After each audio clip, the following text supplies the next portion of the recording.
West Virginia over Gastonia, 12-7. Today, a single game already in the books. Southern Maryland and Lancaster. Barnstormers win 5-3. Scott Schumann gets his 8th save of the season. Everything else just getting underway in a couple of moments. West Virginia and Gastonia, and York and Long Island getting started at 4:50 and 5:05. Only 2 player moves to keep you updated on today. First off, the Southern Maryland Blue Crabs have signed pitcher Ty Tracy from the Monterey Amberjacks of the Pecos League. Tracy was 5-2 this season for Monterey. Will now join the rotation, projected anyways, for Southern Maryland. And then the big one. We talk about players heading to Mexico. We've wondered why Keon Barnum has not been in the lineup for the last 2 days. Well, if you put 2 and 2 together, and it was announced a little bit ago, Keon Barnum is heading to Mexico. Keon Barnum, who of course was one of the best power hitters in the Atlantic League. 11 home runs, 40 runs batted in, and was hitting at 275. And just like that, Keon Barnum is on his way out. He is heading to Puebla in the Mexican League and will be their first baseman there. And, you know, I will say this, for as dangerous as this Lexington lineup is, it does seem a little less threatening without him in the lineup. And yes, we got lucky by missing Courtney Hawkins, who's injured this week, but still, that's a big blow, especially a big loss of power from that Lexington lineup. You're not wrong at all. This Lexington lineup was one that really thrived on pitchers having to choose. Do I pitch to Hawkins? Do I pitch to Barnum? Do I pitch to someone like Phillips or Sturgeon in the middle of this lineup? This lineup thrived on fear. And you now take out one of those 4 big guys who really injected the fear into pitching staffs, and all of a sudden this lineup becomes so much more less dangerous. We'll take a look at how the lineups were constructed today when we come back as the Sweet Old Bills pregame show continues next on the Rockers Baseball Network, driven by Van York Auto.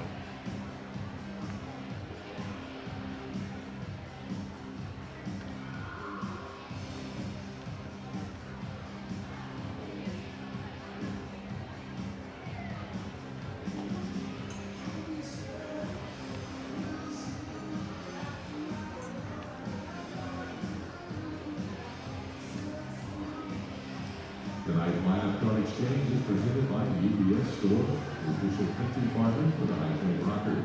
With 22 locations in the Triad, UBS Store is your one-stop shop for all of your printing needs. The UBS Store, with more than just shipping.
Welcome back into the Sweet Old Bills pregame show. Time to take a look at tonight's starting lineups built by Colt.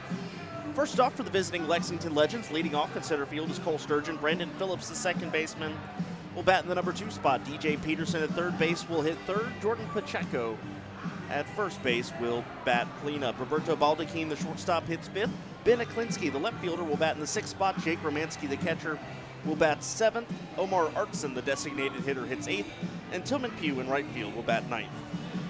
And the big thing for Lexington is always going to be Sturgeon in the top of this order, along with Baldachin. These are two of, I'd say, the three biggest hitters in this league. And with Peterson out, that does give Rockers pitching a little bit of a breather, and even more with Keon Barnum no longer on the roster.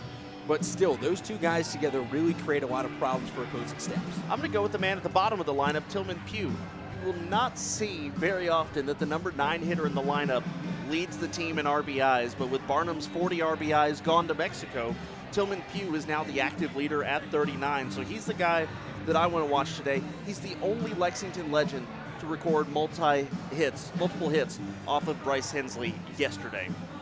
Now for the Rockers, Johnny Field leading off in center field. Michael Russell, the second baseman, bats second. Steven Cardulo will play third base and bat third. Jerry Downs at first base is the cleanup hitter. Stuart Levy, the catcher, bats fifth. Jared Mitchell, the designated hitter, after having a day off yesterday, he'll bat sixth. James McOwen in left field bats seventh. Giovanni Alfonso, the shortstop, hits eighth. And making his second consecutive start in right field is Joe Johnson, batting ninth. My player to watch today is going to be Jared Mitchell. He's still has a high strikeout number, but he's been able to work a lot of walks, sees a lot of pitches. The power numbers are there, as they always are with Jared Mitchell. But the big thing is back in the lineup today and just adds more depth to a lineup that has been the hottest in the Atlantic League the last week. I'm going to go with Giovanni Alfonso in the number 8 spot. Giovanni's raised his average up to 273. 2 bases clearing doubles this week, 3 doubles against Lexington, and all of a sudden 7 RBIs in the last 4 games for Alfonso. I think that's going to be the guy to watch today for me. We'll take a look at the starting pitching matchup now. First off for the visiting Lexington Legends, and they will start a right-hander today, Sean Blackwell. Blackwell comes into today with a 4-1 record, 2.39 earned run average. Here's the thing though, 13 appearances, only 2 starts. He's walked 12, struck out 21, opponents hitting 183 off of him. And this is something we're seeing a lot more this year in the sense of guys who started the year maybe making 10 straight appearances out of the bullpen. And then with the departure of a lot of guys to other leagues, either to the major leagues or affiliated organizations or then to Mexico, some of these bullpen guys are starting to find themselves thrust into the starting rotation. We already saw it with Tyrell Harris for Lexington, and Blackwell's the next one to follow suit. And Blackwell has pitched a lot like how Cooper Casad has pitched. The ERA difference is about the same. Blackwell, though, was amazing out of the pen, and is also even more amazing in a starting role.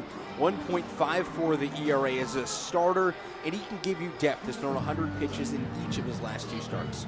Rockers counter with right-hander Craig Stem, 1-6, a 9.40 earned run average through his first 7 starts this year, and first 9 starts this year rather. And it's been an up and down year for Stem, in which he struggles for a couple games, then you think he's about to turn a corner and put it together, then he struggles again, then he's had his best game of the year, then he struggled again in his last start. Just trying to find some consistency, because we have seen glimpses of the old Craig Stem this year. We just haven't seen it for an extended period of time. And one of the biggest glimpses to the old Craig Stem that we saw was against Lexington at home the last time he faced them in this ballpark. 7 strikeouts, 1 walk. And Stem comes at you a little bit faster than Lawrence and Hensley. He also, like Lawrence and Hensley, has a devastating breaking pitch off that outside corner. And as we've seen all weekend long, the pitch that may be the Legends' kryptonite is anything off the outside corner. Well, the Rockers coming into today sporting a 3-8 record against the Lexington Legends. A win today would pull them up to 500 at home against Lexington at 3-3. But more importantly, would be a sweep of the first place team and would get the Rockers even closer to having a save for maybe challenging for the first half title. But still have 9 innings of baseball to go against one of the toughest opponents in the Atlantic League before we can even start thinking about that. It's the Rockers, it's the Legends, and it's next on the Rockers Baseball Network, driven by Van York Auto. Here they are, fans. Your 2021 High Point Rockers. Let's make some noise.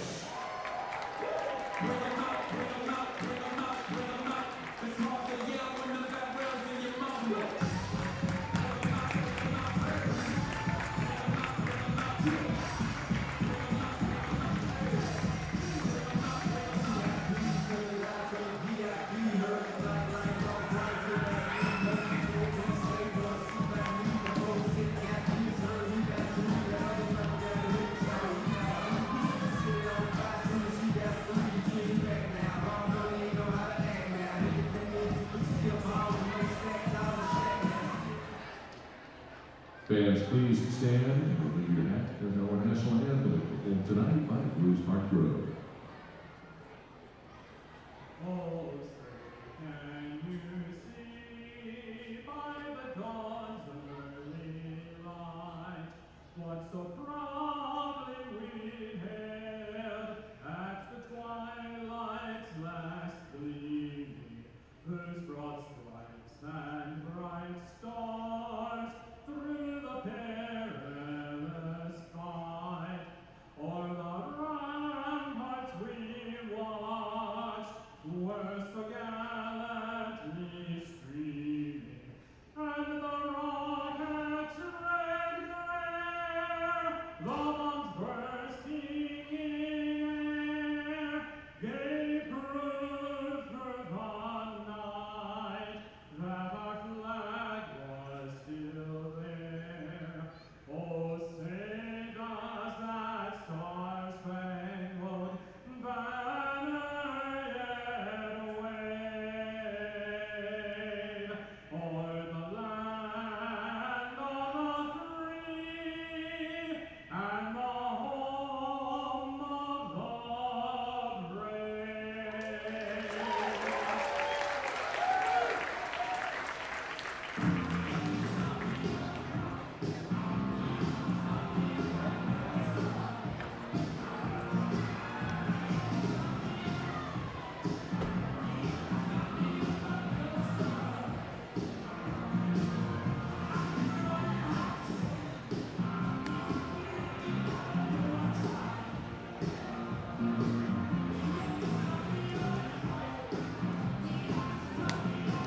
Now for the Rockers, Lexington.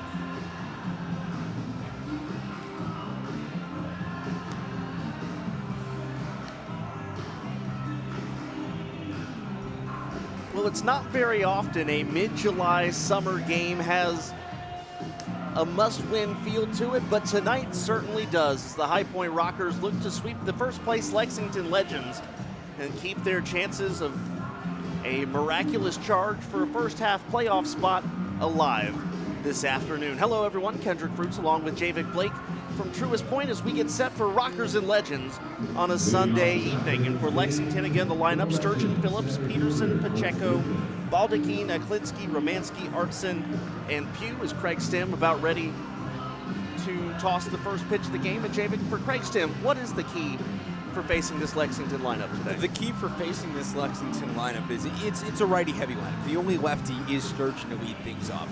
For Stem, it's keep everything on that outside corner to righties, inside corner to lefties, and use the movement. His curveball is lethal when he can get it working against this lineup.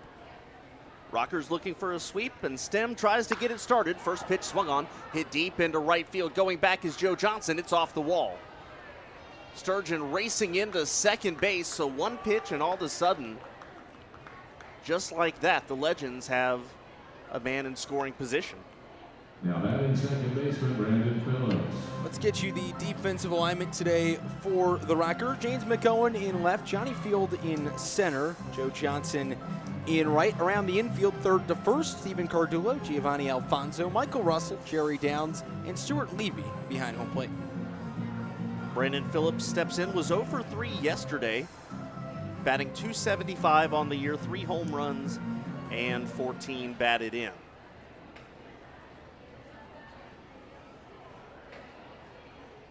Craig Stem delivers first pitch to Phillips. That's down and away, ball 1. Home plate umpire today, Owen Ballard IV. Jason Johnson down the first base side, and Kevin Morgan will be the third base umpire.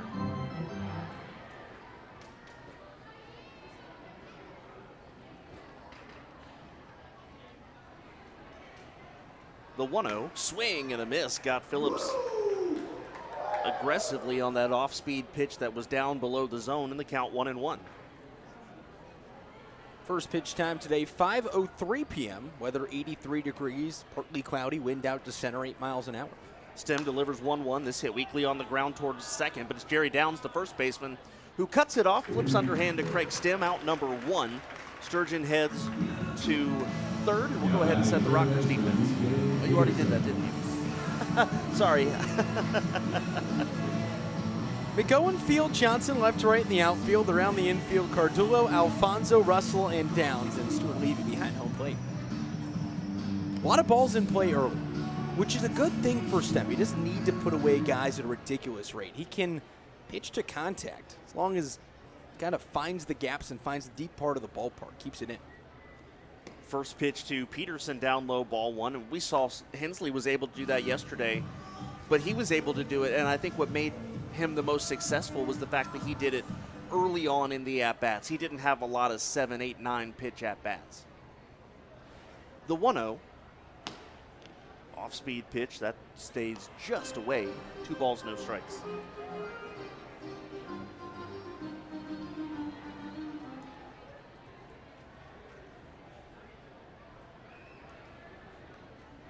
The 2-0 from Stem. And just missing Stuart Levy. Seemed kind of surprised that he was throwing that one back after a ball 3 call, but it's now 3-0 to Peterson.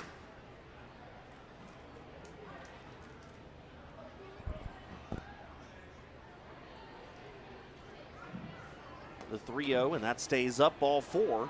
It is a 4-pitch walk to Peterson. Runners now at the corners, 1 away, and that will bring up the cleanup hitter, Jordan Pacheco. One of the bigger things today with the game plan for Craig Stem, it's all about keeping it down. You keep it up to this Lexington team, they're going to hit it a mile. You want it down in the zone, keep it on the corners. And if you miss by, let's say, an inch off the outside corner, that's okay. That's better than missing chest high and it going 400 feet.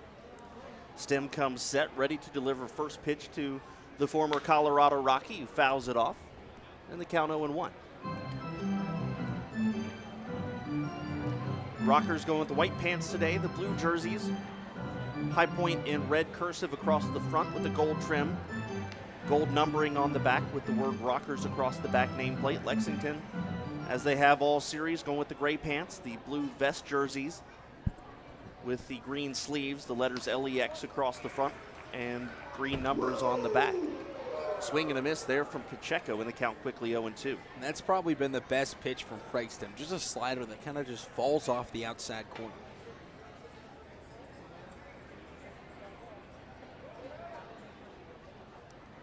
Stem comes set. Here's the 0-2. Off speed, hit weakly towards Alfonso. A short, could be 2. Throws to Russell for 1. The relay to first in time. And that's a 6-4-3 double play. And the run does not score. So Craig Stem works around that leadoff double and doesn't permit a run in the first inning. We go to the bottom of the first, no score on the Rockers Baseball Network, driven by Van York Auto. Please best friend Shane, put your hands together and cheer them on as they make their way around the field. For all of your farm equipment needs, be sure to visit Sick Farm Equipment in Lexington, North Carolina. Rockers fans, make some noise for Hyde.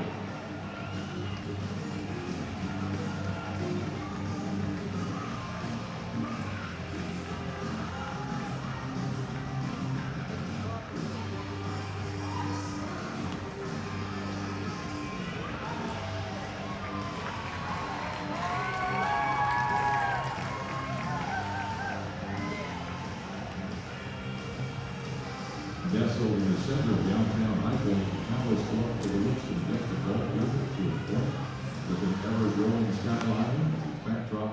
This dynamic space serves as the perfect representation of the city's vision to pursue new heights. We invite you to set your sights on the horizons that lay ahead, from weddings to corporate events, birthday parties, and more. With on-site catering provided in the highest attention to detail, we look forward to working with you to ensure your vision will be reality.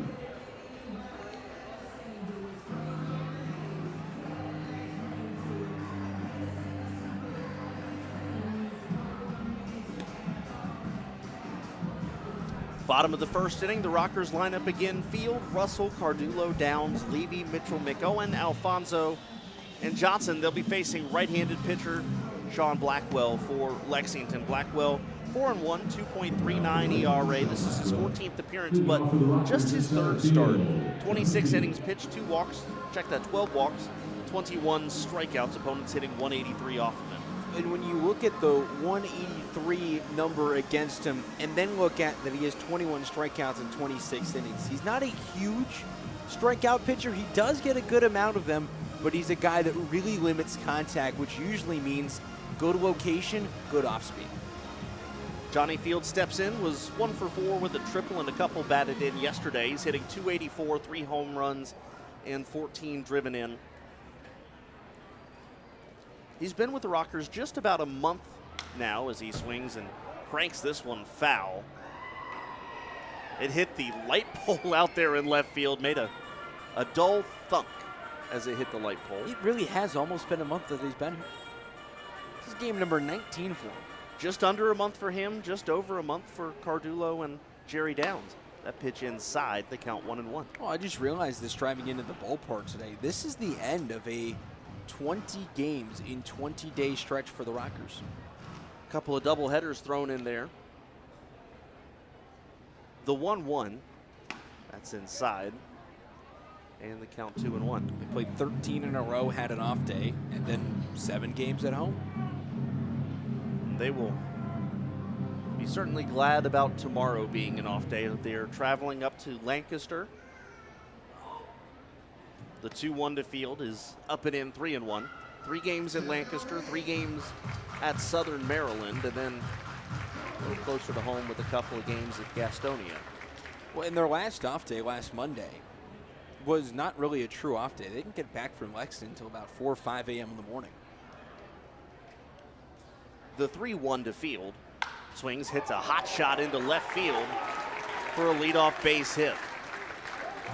And Johnny Field continues to be that catalyst up at the top of the Rockers lineup. You could just about count on him delivering a base hit in his first at-bat of the game. When he's now hitting 6 consecutive games. This is a Rockers lineup in an offense that has just been on an absolute tear recently. Michael Russell, the batter. 0 for 3 yesterday, but uncharacteristically 0 for 8 in this series. He swings, lines this one down the left field side. It hooks foul. It's about the best ball that Michael Russell has barreled up this week, and it curled foul. Would have been a double for sure had it stayed fair. He tried to prove you wrong at the very first pitch he saw. Everyone's got to come down to earth eventually, even when you have a series, which he did against Gastonia, where you go 12 for 16. The 0-1, that's down low. Well, he's not the only one, because if you take a gander at the league leaders, no one is hitting over 400 now. Castro has had a rough series for York, and he's down at 399. The pitch up to Michael Russell, and the count 2-1. Carlos Castro just recently being named Player of the Month in the Atlantic League for May and June. It happened last year. The April-May Player of the Month was Dante Bichette of the Rockers, and then he struggled a little bit the next month. The 2-1, Russell smacks this one foul down the right field side, 2-2. But, you know, that's what happens at the beginning of the year. You come out hot, and then as the summer starts to work its way in, you kind of go, oh, I got to settle in. We're not even halfway done with the season yet. Well, it's about maintaining energy, too. You don't want to come out too hot the first couple weeks and all of a sudden be dead by August. The 2-2, Russell swings just past a diving Peterson at third base, and it's back-to-back base hits. Johnny Field heads down to second. The Rockers trying to get something going here in the first inning for Stephen Cardullo. And once again, ABC baseball. Get him on, get him over, get him in. That has been the Rockers' MO all week. They've hit just 3 home runs this entire homestand, and all of a sudden, they're just using fundamental baseball.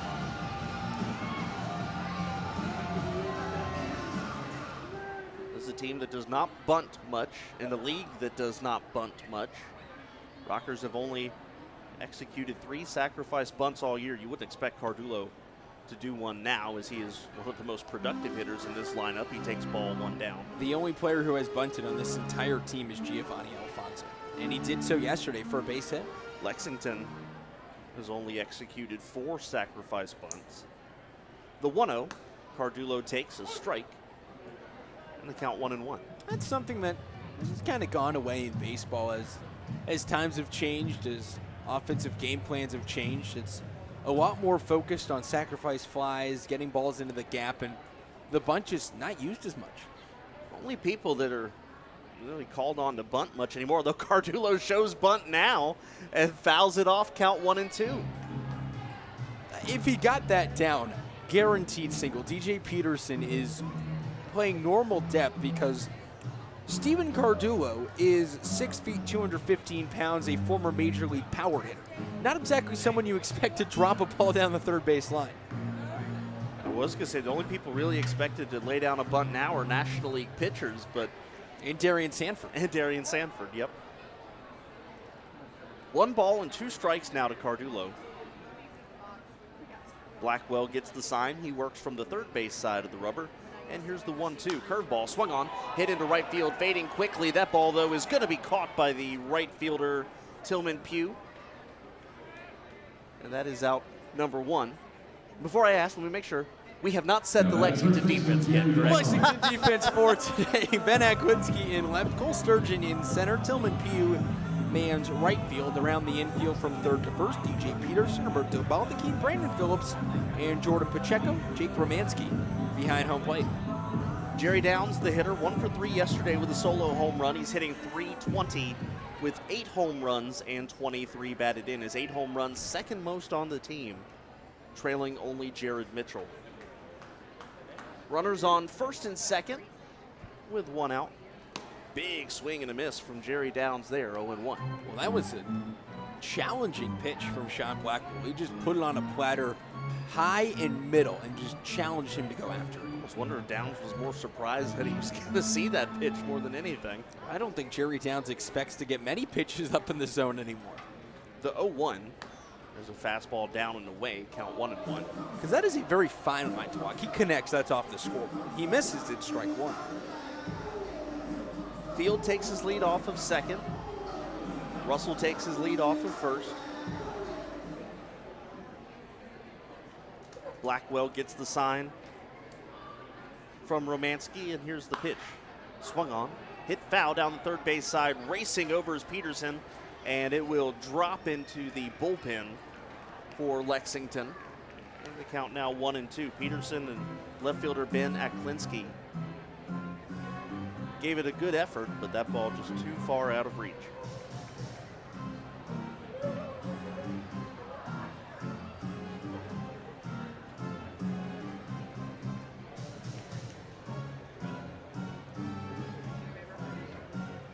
You know, one thing that the Rockers offense has answered for me in a very convincing manner, we knew they were going to score a lot of runs against Gastonia, which they did. Downs check swing, and they're going to call it a foul ball. I think that went off his front foot. They count 1-2. But no, we knew they were going to score a lot of runs against Gastonia, but then the question was whether or not they would run into a wall when Lexington came into town. Well, they've scored 7 runs in both of these games so far, so I think that not only have they proven that they wouldn't back down against this Lexington team, but also the fact is that this offense is just red hot no matter who they face right now. When manager Jamie Keefe talked about this in our pregame interviews this week, it's just playing at home for him. You can sleep in your own bed. The 1-2 to Downs, swung on, ropes this one up the middle, base hit.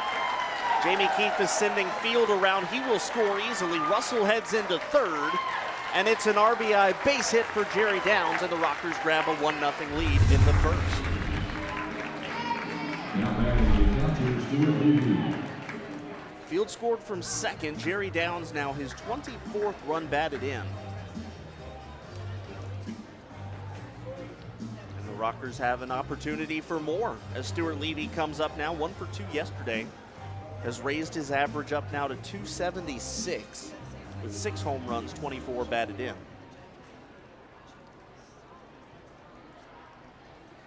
Blackwell's pitch to Levy, swings, lines this one into left field, a base hit.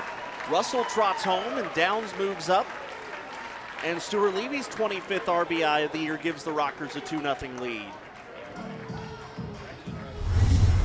Now batting the DH, Jared Mitchell. That brings up Jared Mitchell, had the day off yesterday. 245 on the year, a team leading 9 home runs, a team leading 34 batted in. 4 of his 9 home runs have come against Lexington this year, hitting .216, 4 home runs in 10 games. 1 out still in the first inning. Runners on first and second as Jake Romanski goes out to have a quick talk with Blackwell. And trotting out to join him is home plate umpire Owen Ballard IV. It has been a very bad week to be a pitcher who has done historically well, either against the Rockers or in a brand new starting role.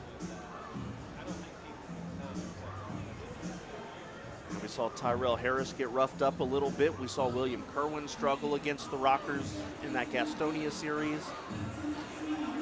Really, all pitchers have struggled this week. The offense is just playing out of their minds this week.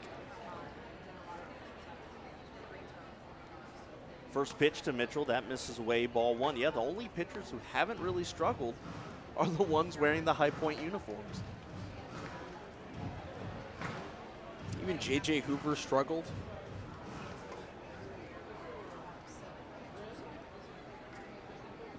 The 1-0 to Mitchell takes a fastball strike on the outer part of the plate. 1 ball, 1 strike. Downs the runner at second, Levy the runner at first. The Rockers are just getting on the board early. They scored first inning runs in all but 2 games this week, and they've scored the first runs in all but 1. The 1-1 to Mitchell swings at the off-speed pitch down, 1-2. And that's kind of something I said yesterday and the day before with Hensley and Lawrence, is that it's a lot easier to pitch with a lead than it is to pitch from a couple runs behind. And it's easier to pitch with a couple runs lead than maybe 1 or 2, which goes without saying. But the fact that the Rockers are scoring early and often right now are giving their pitchers a little bit of comfort, as Blackwell is talking to third base umpire Kevin Morgan, not sure what about, but conversation is over now. Mitchell looking to add a little bit more to Craig Stem's comfort level with 2 runners aboard. Here's the 1-2. Swung on, that's hit high in the air to center. Going back is Sturgeon and makes a running catch in front of the wall. Both runners advance on the fly out by Jared Mitchell. My goodness, he cranked that one, but just kind of hung up there a little bit. Now there's runners at second and third with 2 outs for James McOwen. Jamie said this in our pregame interview today. If you're going to give up a hard hit ball, make sure it goes to the gaps, because this ballpark plays very big. This is exactly what Blackwell did. That ball went 397 feet and is a fly out to dead center. I was about to say, that's a home run down into right field where Jared Mitchell's known to hit some. Probably out of the ballpark down that right field line. James McOwen, the batter, takes first pitch fastball strike. 1 for 2 yesterday with an RBI. He's hitting .268, 3 home runs, and 31 batted in. He and Mitchell, the only 2 Rockers with 30-plus RBIs. Tonight, game number 47. Fastball, that's a called strike as well to McOwen, and the count quickly 0-2. It's a big day for the Rockers. They're 23-23. A win would get them back up to 500. Today's the first time in 12 days they have been to 500. That pitch up high in the count, 1-2. When you could tell by the end of their last road trip, there were some tired guys on this team. They had traveled up and down the East Coast, 23 hours, 1,300 miles on a bus the last 2 weeks. And in that road trip, they just wanted to get home, sleep in their own beds. Sleep in their own beds this week, and it's proven to be the best. The 1-2 down and away. Proven to be the best remedy there is. Well, they started this homestand with a doubleheader against Gastonia. They lost game 1, which dropped them to 18-23. Since then, they have reeled off 5 consecutive victories, which ties the season high. The 2-2 to McOwen, that's down and away, and the count goes full. Longest winning streak in team history is 7. Though they've never had a 6-win week. They have not. This would be their 6th win. They've had a couple of 5-win weeks, but they've never had a 6-win homestand or a 6-win week. Now, you usually only play 6 games in a week in the Atlantic League. McOwen swings, hits this one into center field. Coming in, Sturgeon makes the catch for the final out of the inning. The Rockers bat 7. and bring in 2. When we go to the second inning, 2-0 Rockers on the Rockers Baseball Network, driven by Van York Auto. Celebrating their 20th year of providing high-quality housing, the property residents, Blue Ridge Company, is proud to be the official housing provider of the high-quality Rockers. To find your next home, visit them online at blueridgecompanys.com. Hey, Rockers fans, we have Emma and Caitlin along the third base side of the field around each other for tonight's Blue Ridge Company sack race. We have Emma closest to the dugout and Caitlin closest to the field. We need your help here in the morning as they put their skills to the test and see who can hop down and back through the obstacles and reach the finish line first. On your mark, get set, go! All right, let's hear it, Caitlin. Make some noise. Let's get Emma back to the dugout. Caitlin has an early lead. Come on, Emma, you can do it.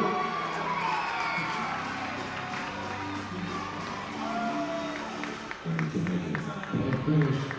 The control winner is Caitlin. Great job, ladies.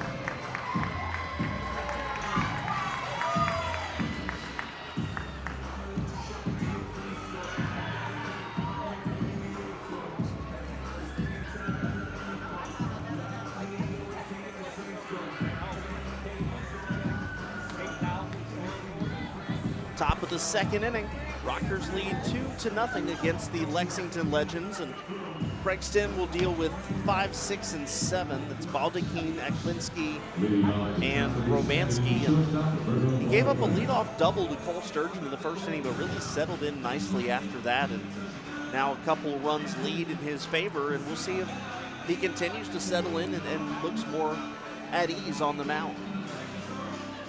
It's usually been this all year long. The first inning for Craig Stem is where all the issues have come up. Then he settles in for a couple of innings. First pitch to Baldachin. That's a strike, 0-1. And here's the other thing, too. If you remember about 3 weeks ago, when the Rockers were kind of in that offensive funk and struggling to score runs, it adds a lot of pressure on a pitcher knowing, oh, I might have to make 1 or 2 runs stand up as Baldachin chasing down and away the off-speed pitch 0-2. And as a pitcher, that takes a lot on you mentally to try to say, oh, I've got to keep them to 2, maybe 3 runs at most to have a chance. But now with the Rockers putting up big numbers on the scoreboard, it's got to be a little bit liberating for a pitcher. Off-speed, swing and a miss, strike 3. What a pitch there from Stem. Got Baldachin to chase down and away on back-to-back pitches for his first strikeout of the night. And look at those last 2 pitches. That is exactly the recipe for success Craig Stem has had. Pitches off that outside corner. It doesn't even have to be a slider. It can be a fastball. And they'll chase, especially the big guys in this order, Sturgeon, Peterson, Pacheco, Baldachin. They will all chase that pitch off the outside corner. Ben Aklinski steps in with 8 home runs this year, takes ball 1 down. And, you know, we've talked about it every time the Rockers have played the Legends, how Lexington is such a free-swinging team. That said, the 1-0 swung on. That's laced into center field. Base hit for Ben Aklinski. And that'll bring up the catcher, Jake Romanski, who was 0 for 2 yesterday. The biggest offender for swinging at pitches out of the zone was Keon Barnum, who's not here anymore. But even with Barnum gone, this is still a team that, now here's the thing, getting them to chase pitches out of the zone is only effective when you're throwing strikes. Because yeah, you've got to be able to get into a count in which they have to be aggressive at the plate. You also have to establish that pitch early, and that's why yesterday with Bryce Hensley, the first pitch strike was so important. Here's Romanski, first pitch. It was a fastball just off the zone. Even though Stem doesn't get the call there, that's what he wants to do. He wants to pepper that outside part of the zone. He didn't miss that one by much. 1 ball, no strikes, the count for Romanski. 1 out in the second, runner on first. The 1-0 pitch swung on, that's hit into left field. McOwen comes in, and that ball hops in front of him. So back-to-back singles now for Lexington for Omar Artson, who is the designated hitter tonight. Artson 244 with 6 batted in, was 0 for 2 yesterday.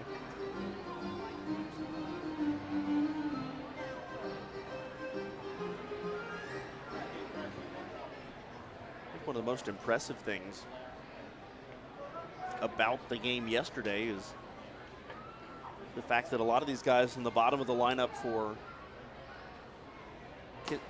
Lexington only had 2 at-bats, while the Rockers top of the lineup had 4 plate appearances. So it just shows how much they were able to get around on Tyrell Harris as that first pitch misses ball 1 to Artson. Runners on first and second, 1 out. Here's the pitch, swung on. A high chopper towards short, could be 2. Alfonso flips it to Russell, 1, no throw. And now throw over to third base. No, my goodness, it was close. Sliding back in was Zipklinski, who was off the bag. Cardullo thought he had applied the tag and runs over to third base umpire Kevin Morgan, who called him safe. The runner at second base, Romanski, is out, and Artson is on first on a fielder's choice. I'd love to see a replay of that. That was as close as you could get on our monitor in the booth as they do throw up the replay. Aklinski came off the bag. That was as close to a play as you could get, and a heads-up play from Stephen Cardullo to kind of point back towards the bag. And he just got back in there. First pitch to Tillman Pugh, swing and a miss, strike 1. So for the second inning in a row, Lexington has a runner at third base. We'll see if Craig Stim is able to pick up a similar result and leave him stranded there. The 0-1. Swung on, that's hit into left field. Mick Owen racing in, makes the catch for the final out of the inning. So Craig Stim, call him Mr. Houdini today, leaving guys at third base, working a little magic. We go to the bottom of the second. Rockers lead 2-0 on the Rockers Baseball Network, driven by Van York Auto.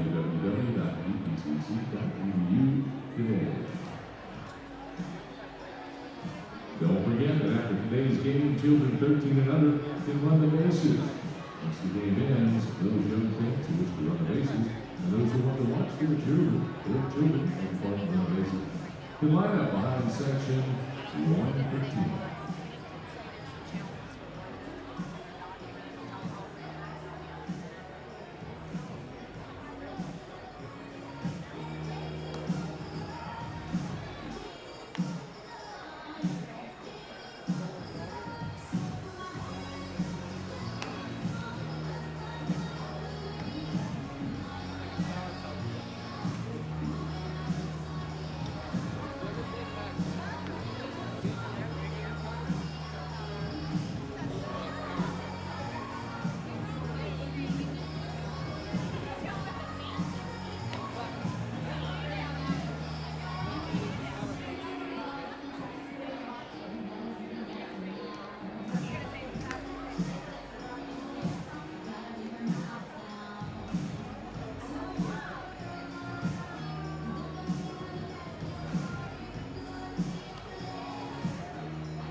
We are in the bottom of inning number 2. Rockers are on top 2-0. And it's the number 8 hitter in the lineup, Giovanni Alfonso, then Joe Johnson, then Johnny Field. Rockers sent 7 to the plate against Sean Blackwell in the first inning. Kendrick Fruits, Javik Blake with you under cloudy skies at Truist Point, but rain expected to hold off until 10 o'clock or so tonight. We should be in plenty of time tonight. Hey, Mother Nature wants to rain in on off day. Off-speed pitch to Alfonso, misses ball 1. She's decided there's been enough rain during the game. She wants everyone to go to the movies or stay inside tomorrow. I think she wants to watch the Rockers try to go for the sweep as that pitch fouled off. The count 1-1. Rockers have not swept an opponent this year. They have been swept Twice. And one of them was at the hands of this Lexington Legends team. Both of them. Actually, both of them were. One of them was here, is what I meant to say. The 1-1.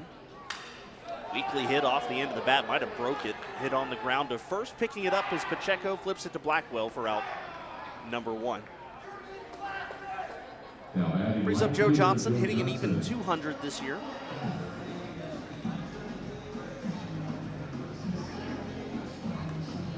Can't quite consider him hashtag pitchers who rake because he's not solely a pitcher. Yeah, if Shohei doesn't qualify, Joe Johnson can. can't quite qualify. I'd count Shohei. Shohei's just a god. You can't count- classify him as a pitcher who rakes or a hitter who pitches. I count Shohei as a pitcher who rakes if he bats on the same day he pitches. Okay, that's understandable. If you are in the lineup as a pitcher, then it counts. First pitch to Johnson, missing down low. Usually most of the time he hits it, and there are no time for words. It's just awe and excitement. The 1-0 to Johnson. Swings, hits this one weakly on the ground to first. Pacheco waves off Blackwell and steps on the bag for out number 2. 2 really quick outs for Lexington here in the second.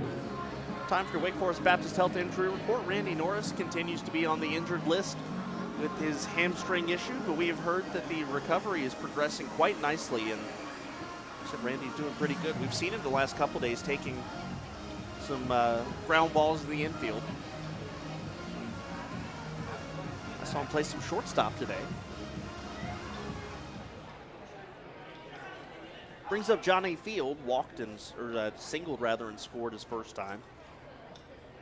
First pitch, swings, hits this one high in the air into left center field. Going over is Sturgeon and makes the catch in front of the track for out number 3. So it's a very quick inning for Sean Blackwell as he retires the Rockers in order. We go to the third, 2-0 High Point on the Rockers Baseball Network, driven by Van York Auto.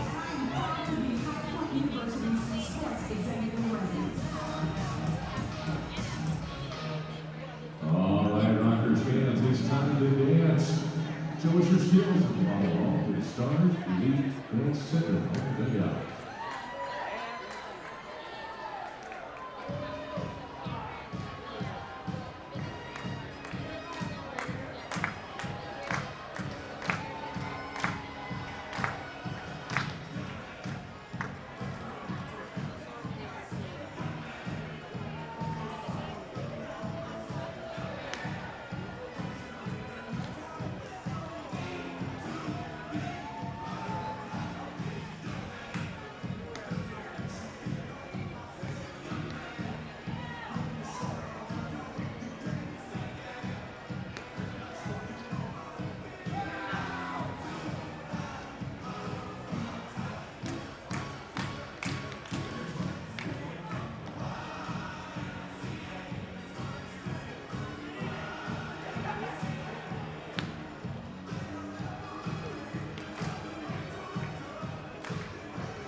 Top of the third, Rockers on top 2-0 against Lexington. Craig Stem back out on the bump. He has used, both pitchers really have been very economical, so to speak. Blackwell 36 pitches, Stem just 22 through his first 2 innings of work. Both innings so far for Stem, he has seen the Lexington runner on third base. Both innings he has left him there.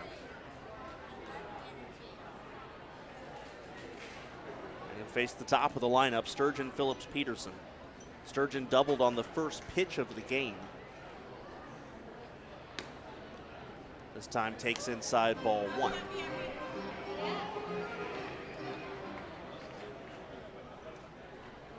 Again, this top of the lineup is one of the better lineups in the Atlantic League. Sturgeon swings, lines this one just over the leap of Giovanni Alfonso.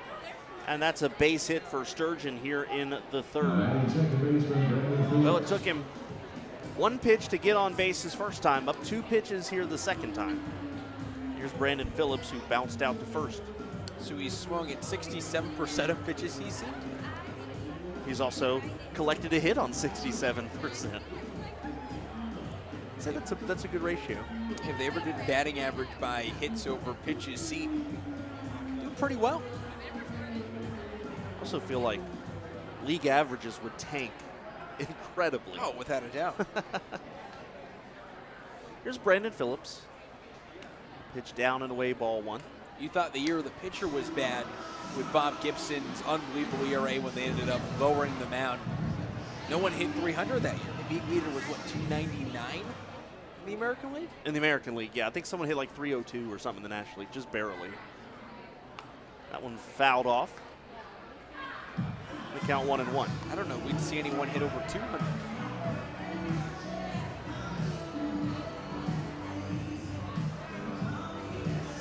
I'm pretty sure it was Carl Yastrzemski that led the league. So Pete Rose hit 335 in the National League. Of course he did. In the American League, I'm pretty sure it was Yastrzemski. I'm looking it up.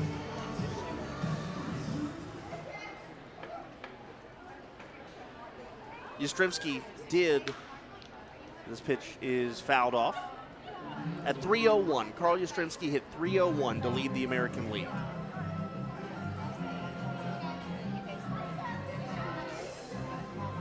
But here's how bad it is, or it was from an offensive standpoint.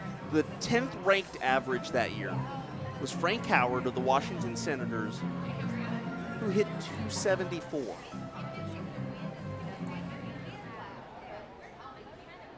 One ball and 2 strikes to Phillips. Off speed, just missed there in the count 2-2. The worst batting average as a team that year was the Yankees. They hit 214. The best was the Oakland A's, it's just 240. After the glory days of the New York Yankees, that was a rough period, although they had some stars still. Mel Stottlemyre. That pitch down, gets away from Levy, can't find it, and heading down to second base is Sturgeon. And the count is now full to Brandon Phillips.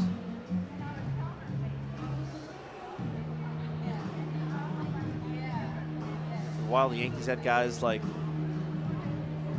Mel Stottlemyre and Roy White. They tried to bridge the gap from Mantle and Maris to Munson and Jackson. Here's the pitch, fouled off. And the count stays full. Interesting that you mentioned the New York Yankees. They'll come up later today in our This Day in Baseball History. Little teaser there. 2 balls, 2 strikes, nobody out. And here's the pitch. Check that, the count 3-2. This pitch, a towering pop-up just out of the infield. And it's actually going to be Johnny Field who settles under it and makes the catch for out number 1. Brandon Phillips has just struggled this series. He's now 0 for 5 and has flown out 3 separate times to center field. Brings up DJ Peterson, walked his first time up. 1 out, runner on second. This has been a strong start to Craig Stem's day. He's given up 4 hits. But he's scattered them. He's Exactly. worked really well. And here's the pitch, way up and in, around the head of DJ Peterson. Sturgeon was dancing around off of second base. Rockers have played 3 infielders on the left side. Cardullo is at third, Alfonso is at short, and Michael Russell is standing on the shortstop side of second base, just a couple of steps that way. Here's the pitch, swing and a miss, count 1-1.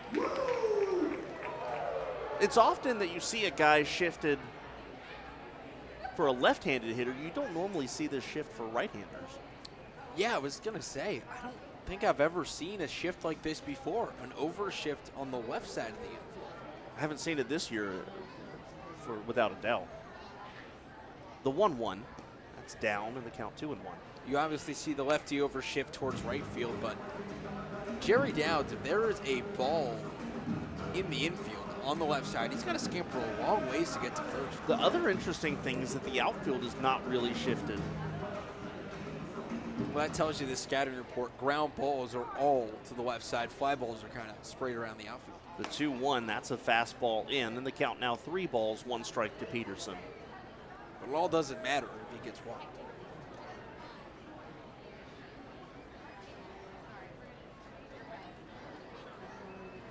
The Rockers have 2 very good shortstops playing on the left side now. Russell a good one, Alfonso a good one. Here's the 3-1 curveball, and it just stays up. It is ball 4. Runners now on first and second. And for Craig Stem, that is his second walk permitted. Brings up Jordan Pacheco. Grounded into a 6-4-3 double play. That ended the first inning.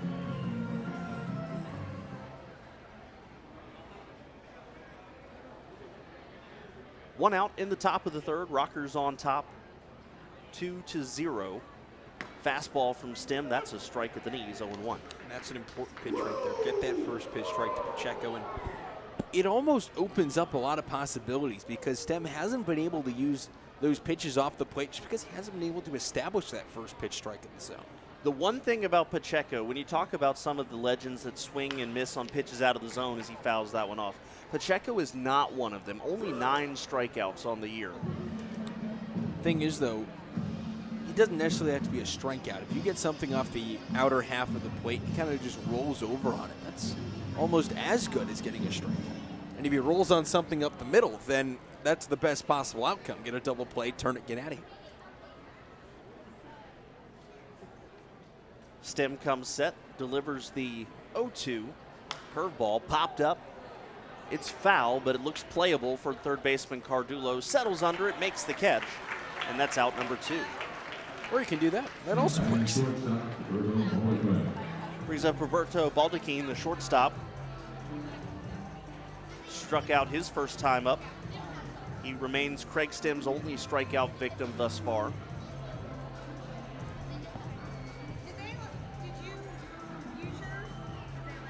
Now 2 outs, runners on first and second.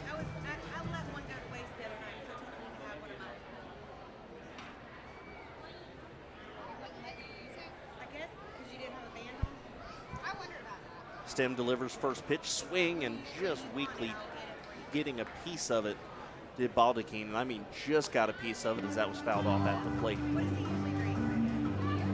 Some darker clouds rolling in down the right field side. You see some off in the distance in left field as well. Again, rain chances are only about 15% or so for the next couple of hours.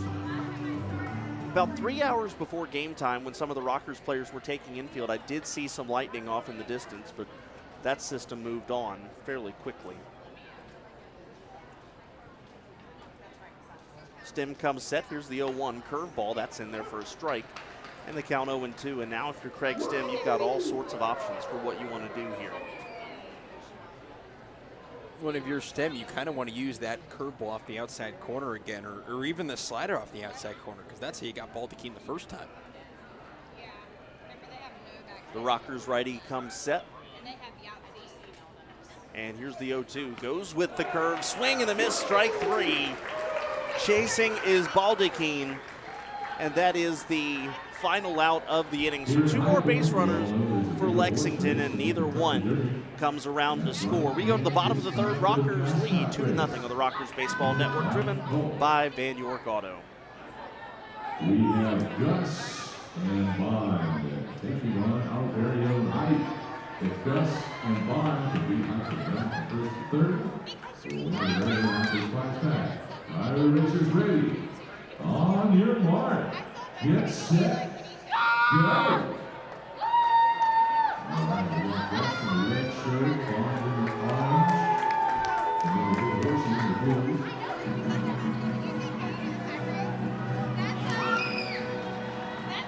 Bond goes ahead for home. Strong performance getting all the way to home plate. Going out again.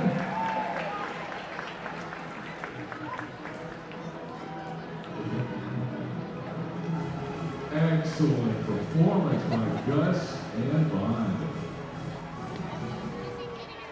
Valley's 50-year history of high-point Colts is the leading manufacturer of upholstery and domestic comforts. The newest innovations live Swansea Hall upholstery fabric and Chill 6 mattress fabric that kept over 63 million plastic bottles and counting from entering landfill, waterways, and oceans. Visit Gulf.com to learn more.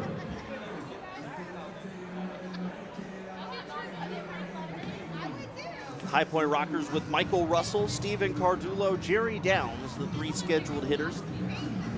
2-0 lead, courtesy of a couple of runs coming across in the first inning. Base hits by Jerry Downs and Stuart Levy. No runs, 4 hits, no errors for Lexington. 2 runs, 4 hits, and no errors for High Point. I'll give a shout out real quick to St. Louis Cardinals closer Al Reyes, who just set the major league record for most consecutive save opportunities to begin a career. The Cardinals won today 2-1, with Reyes converting his 24th consecutive save. Blackwell delivers first pitch to Michael Russell, swings, fly ball into right field. Racing back is Eklinski, and that ball is off the top of the wall. Russell heads into second base with a two-bagger on the first pitch of the inning. Just missed a home run by no more than a foot or two. But after a 0 for 8 start to this series, Michael Russell now 2 for 2 today. And that missed a home run by no more than 6 inches. About the third time this series we've seen a ball hit off the very, very top of the wall and come right back in. Russell hit 4 home runs as a Rocker last year, has 4 this year. Just missed his 5th. Here's the pitch to Cardullo. That's down. The count 1-0. Rockers looking for a little more insurance for Craig Stem, who's been masterful in his first 3 innings and working around the base runners. The 1-0 to Cardullo. Big swing, fouls this one off and out of the ballpark. And the count is 1-1. I think that was the farthest foul ball we've seen hit out of the ballpark. That might have gone across the street.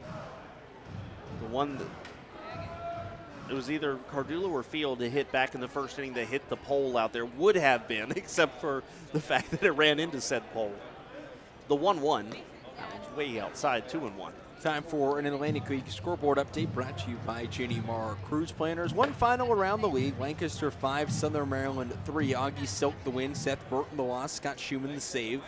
Bottom 2, Gastonia 5, West Virginia 2.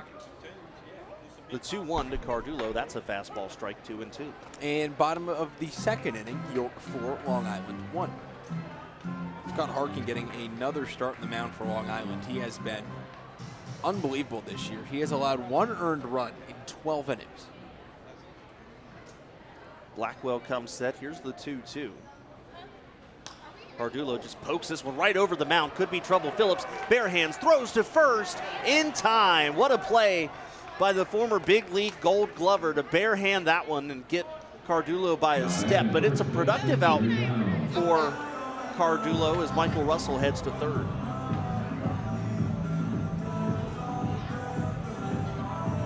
Well, I'll tell you what, you were talking about Harkin and the job that he has done for Long Island. Southern Maryland has kind of gone the wrong way this week. They were up at the top of that division with Long Island, and if the Ducks come back and win today, Southern Maryland will drop to 3.5 back. They've had a rough week. First pitch to Jerry Downs, a fastball that misses away, 1-0. Michael Russell stands at third, 1 out in the inning.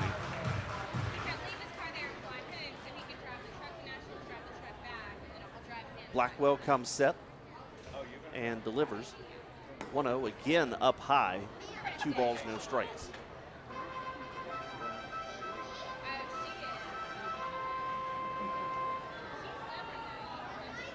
Craig Stem finished the third inning at 42 pitches. That pitch for Blackwell there was his 43rd. When the Rockets are working a lot of deep counts, well, Lexington's kind of jumping on Stem early. The 2-0 off-speed pitch just below the knees. Good take there by Downs, and the count now 3-0.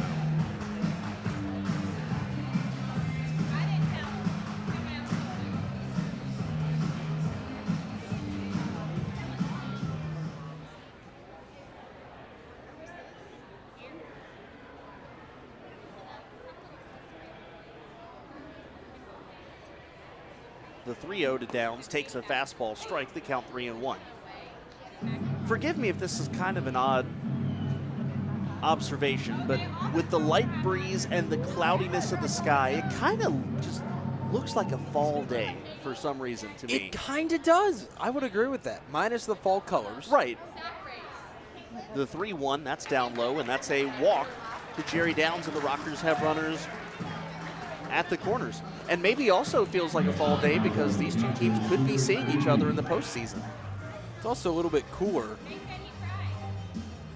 than normal. It's going to get down to around the 70s by the time this thing ends, and after a week of hot and humid weather, it's kind nice. of a little bit different. It does look, though, especially with the 5 o'clock start, it does look like either early season or late season baseball. And with the teams playing until mid-October this year. The Rockers' regular season doesn't end until October 15th. They could be playing for a while.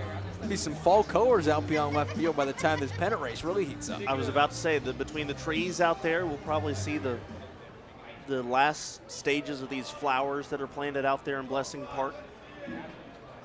Your Stuart Levy singled his first time up, has an opportunity for more for the Rockers. A big swing at the first pitch, fouls it off 0-1. The final day of the regular season is October 10th. The first round of the playoffs gets started October 12th, which means the last day of the playoffs would be sometime around the week of October 17th. And the Rockers' last home game is when? October 3rd. October the 3rd. Barnstormers.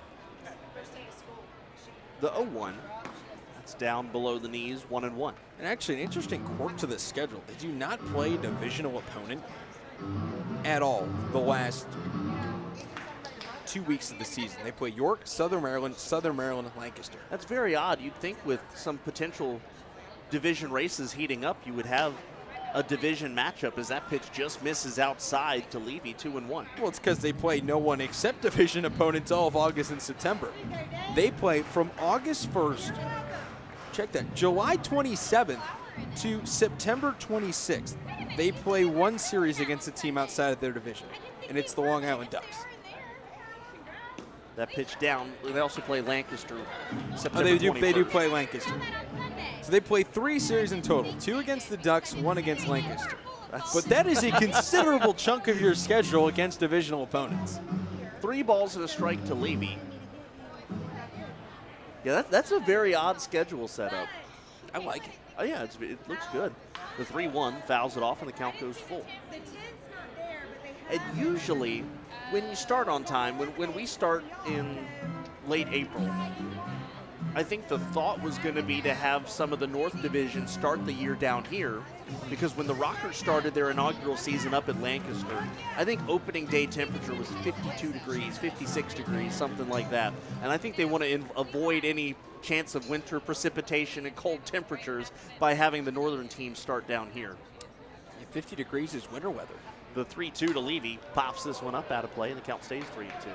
50 degrees in North Carolina is winter weather.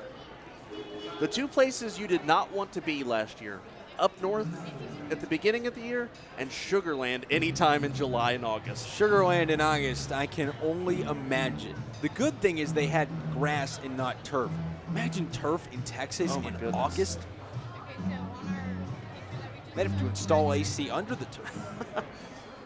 It's actually a thing. Give the players the little portable fans you put in your pocket. Honestly, you just would need that just to stay cool. 3 balls, 2 strikes to Levy. Runners at the corners with 1 out. Here's the pitch. Levy swings, pokes this one into left field, racing over Sturgeon. That ball flagged down in the gap, but deep enough to bring in Michael Russell.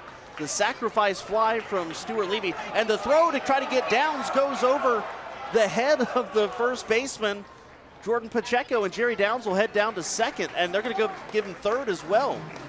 Brandon Phillips caught the ball from Sturgeon and just casually flipped it to Pacheco, but airmailed it, and that costly mistake by Phillips will give the Rockers a runner at third base. Well, he goes to third base because that is a throw from the outfield, which gets you 2 bases. But in a costly and just a little bit of a mental lapse there for Brandon Phillips. And not one you normally see from a guy who's as decorated as he is. Rockers do get a run on the Levy sacrifice fly. It's 3-0 now, and the hitter is Jared Mitchell. Blackwell's pitch to Mitchell. That clipped him. Got him right on the right forearm. And Mitchell heads down to first. Rockers have runners at the corners for James McOwen. And for all the talk about how much Sean Blackwell had performed well in the starting role, he had done all these great things. This is not the Sean Blackwell we have seen all year long. He's a very different pitcher on the mound today.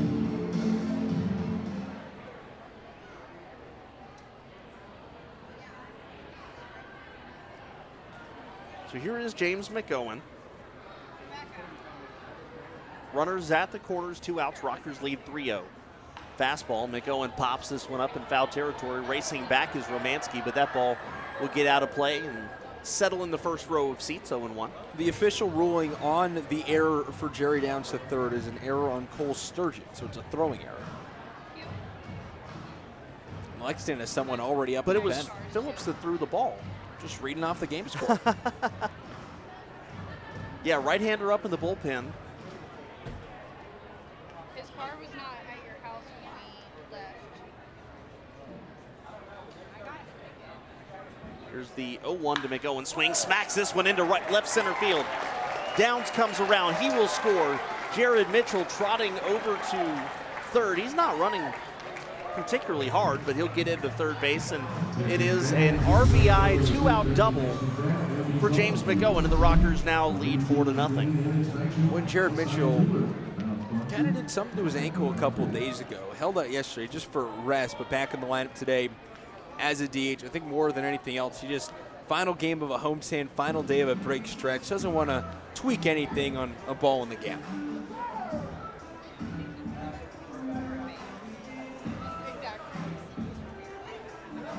Pitching coach Dave Island, formerly of the New York Yankees, out to talk to Blackwell. That was an absolute rocket off of the bat of McOwen. And that'll bring up Giovanni Alfonso. Alfonso grounded out to first, his first time up.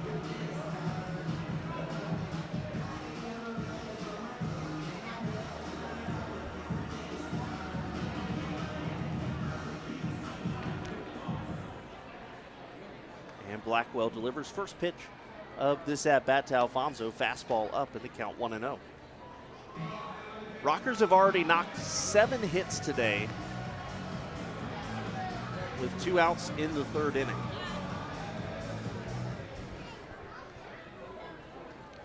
Runners at second and third. Here's the pitch. Alfonso fouls this one back to the screen, 1-1.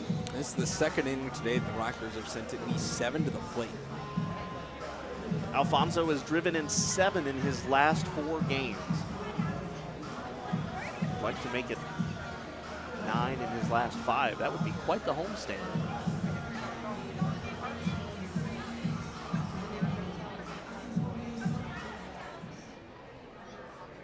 The 1-1 from Blackwell.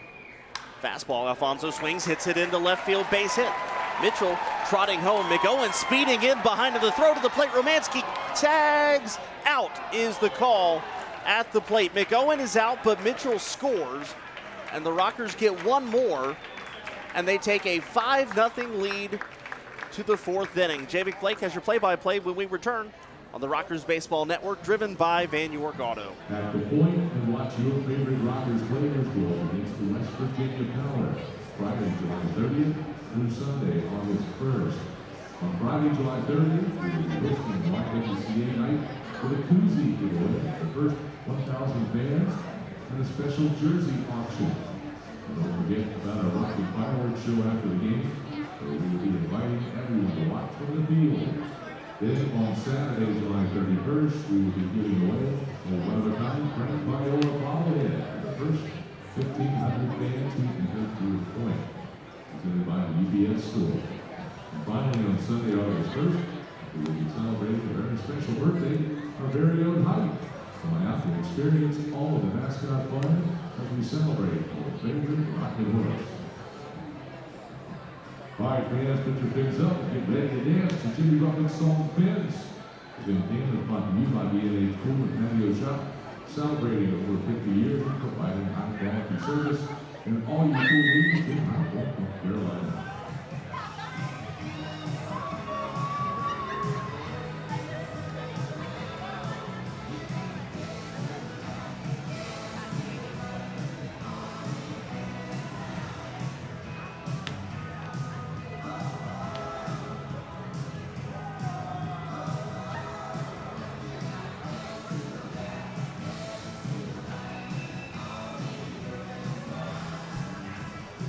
Welcome back, top of the 4th inning. The Rockers have blown this thing wide open against the Legends here as they look for the sweep of the 3-game set. It is 5-0 here in the top of the 4th inning. Javik Blake alongside Kendrick Furch. Thanks so much for joining us on your Sunday evening, turning into night. First pitch of the inning. Fastball misses low. 1 ball and no strikes, the count to Ben Aklinski. Craig Stem back on the mound for the Rockers in his 4th inning of work. He's thrown just 42 pitches today. It's been effective. The pitch, swing, ground ball bounces, foul down the third baseline. Count evens up 1 ball and 1 strike. A righty continues to warm in the Lexington bullpen. Sean Blackwell's day has gone just about the opposite of how he planned it to go. He's given up 5 runs on 8 hits here in the early going. The pitch, curveball. Aklinski swings and lifts this towards left field. Going back is Miko, and this one gets over the wall and gone. Aklinski hits his 2nd hit of the day. This one is a 4-bagger. And Aklinski gets Lexington on the board. It's a 5-1 ball game. We saw it yesterday from Jerry Downs, just a line drive home run that gets out in a hurry. And the only question is whether it has the height to get out. The question for Aklinski, the answer was yes. And it's now a 5-1 ball game here in the 4th inning. Jake Romanski steps up from the right side. Singled in his only plate appearance today. Stem delivers. Fastball. Misses high. 1 ball and no strikes. For Aklinski, that is his 9th home run this year. We've talked about Aklinski all year long. He is someone who has exceeded every expectation in this league. The pitch. Pounds the mitt in the outside corner. Called a strike. Evens up 1-1. Aklinski coming into this year was projected by LPB Roundup to hit under 200. Well, he's hitting 286 coming into today and has 9 home runs. The 1-1 pitch swings, laced out towards right field, going over to Johnson, makes the catch. Out number 1. Brings up the DH Omar Artson in what likely is his final at bat today. Doesn't look like Sean Blackwell is going to have a chance to go into the bottom of the 4th inning. Artson up from the right side. 1 run in the inning. 1 out, nobody on. Rockers lead 5-1 in the 4th. First pitch, big looping curve, bites the outside corner, called strike 1.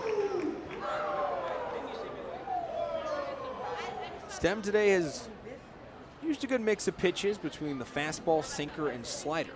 The pitch, swing, bouncing ball up the third baseline, but foul. Just wide of the bag, bounces into the Lexington bullpen. Counted 0-2. Artson on the day 0 for 1, granted to a fielder's choice in the 2nd. Part of a weird play that had a heads-up play from Michael Russell. Almost got Ben Aklinski at 3rd. The pitch, fastball. Misses away. 1 ball and 2 strikes. Stem's swing and miss pitch today has been the slider, and only the slider. He has 8 swings and misses, all of them coming off this slider. It's been his best pitch. The pitch spikes the slider outside. Count it 1-2.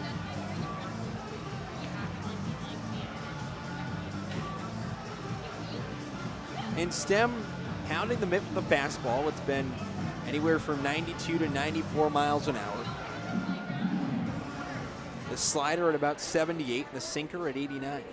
Stem delivers. Fastball just misses away. Levy tried to frame it up. ABS saying it was outside. Counted 2 balls, 2 strikes. Tillman Pugh on deck. Cole Sturgeon in the hole.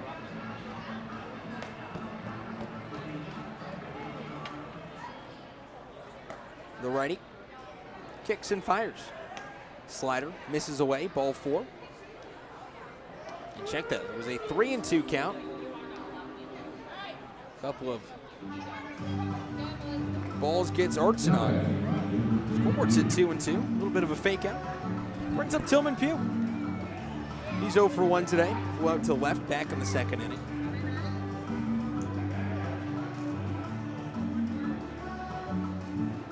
One on, 1 out.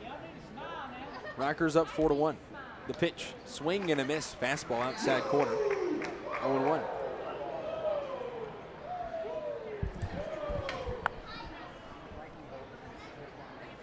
Well, Aklinski started off this whole inning with a line drive home run. Romanski flew out to right, and Artson just walked. The pitch misses away.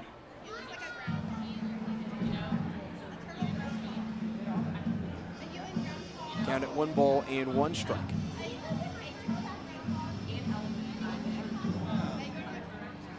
Five-1 the score, top of the 4th inning.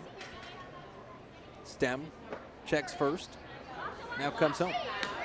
Looks away at a fastball, called a strike, throw down to first is late. Diving back in time is Artson. Count goes to 1 ball and 2 strikes. Well, and again, this is a Lexington team that really doesn't run a whole lot, but Stuart Levy not afraid to fire down to one of the bases if need be. Levy, one of the best defensive catchers in the Atlantic League, has thrown out 35% of base runners this year. The pitch, runner goes, swing and a miss. The throw to second is in time. Strike him out, throw him out, double play. Tillman Pugh down on strikes. Omar Artson nabbed at second. And that's the first time Artson's been nabbed all season long. 1 run, 1 hit, no errors, nobody left on base. We're through 3.5 at the point. High Point 5, Lexington 1. Back after this, the Rockers Baseball Network, driven by Faith Mercado. You know what time it is, Rockers Nation? It's T-shirt time.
Bottom of the 4th inning, Rockers 5, Legends 1, and Sean Blackwell's day is over. The Legends starter, after all the talk about how good he has been as a starter, gets shelled today. Allows 5 runs on 7 hits in 3 innings and gives way to Austin Adams. So there are 2 Austin Adams listed on Baseball Reference. Both of them have played in the major leagues. The only difference is one of them is currently in the major leagues and the other one is here. This Austin Adams is 1-0 on the year, 2 1/3 innings pitched, 2 strikeouts and a walk. Very limited action. His last time in the major league, spent 13 games with the Detroit Tigers in 2019. First pitch to Johnson. Curveball misses inside, 1 ball and no strikes. Blackwell's final line goes 3 innings, gives up 7 runs, 5 hits, 1 walk, no strikeouts, and throws just 60 pitches. Adams fires home. Swing and a miss, elevated fastball. Count evens up, 1 ball and 1 strike. Johnson on the day, getting his 3rd consecutive start, 0 for 1. Grounded out to Jordan Pacheco at first, back in the 2nd. Adams delivers. Swing, pot foul. 3rd base side out of play. Count goes to 1 and 2. Some wicked clouds out there over in left field, but this system is tracking north and will miss the ballpark. It'll just look threatening. We did say that yesterday, and that didn't turn out too well. We got a great reminder that we should never get meteorology degrees. Why? They're not always right either. The pitch, Johnson swings and misses, high fastball. Strike 3. First out of the inning, Adams faces 1 batter, gets a strikeout, and brings up Johnny Field. That is a good point. I had a meteorology friend tell me. Do they guess? Do they just guess? No.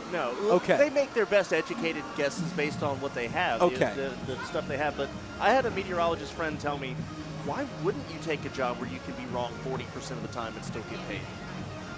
That's true. Like baseball, you can fail 7 out of 10 times. First pitch, curveball misses high. 1 ball, no strikes. Baseball, you can fail 7 out of 10 times, make the Hall of Fame. Field has failed 1 out of 2 times today. Singled, came around to score on the first, flew out to right back in the second. The pitch.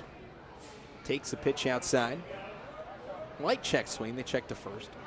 Did not go, it was more of a quarter swing.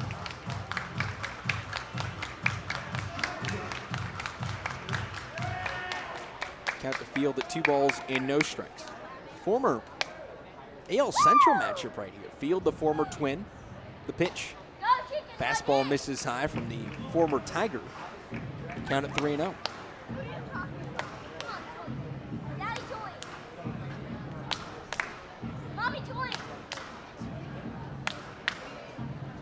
You mentioned the other Austin Adams. The other Austin Adams is enjoying himself on the probably most fun baseball team. The pitch, fastball. That's the letters. Called a strike 1-3.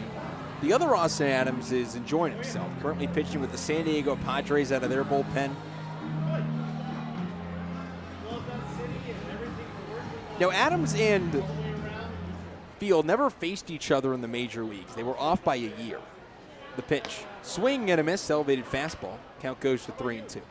Adams was with Minnesota and Detroit in 2019. Field was with Tampa Bay and Minnesota in 2018.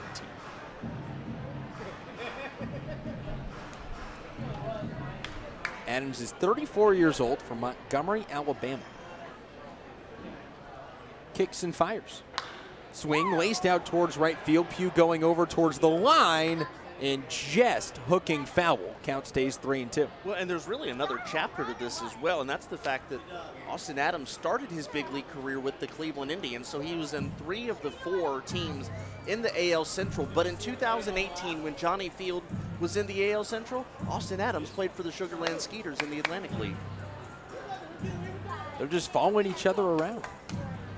Now, playing for 3 of the 5 NL Central organizations, pretty impressive. Though there was a guy in High Point earlier this week, Edwin Jackson, who has played for just about everybody. In every league. Every league. The pitch, swing, ground ball, rolled over to short. Baldacchino on the run, picks it up to first in time, and retires Field for out number 2.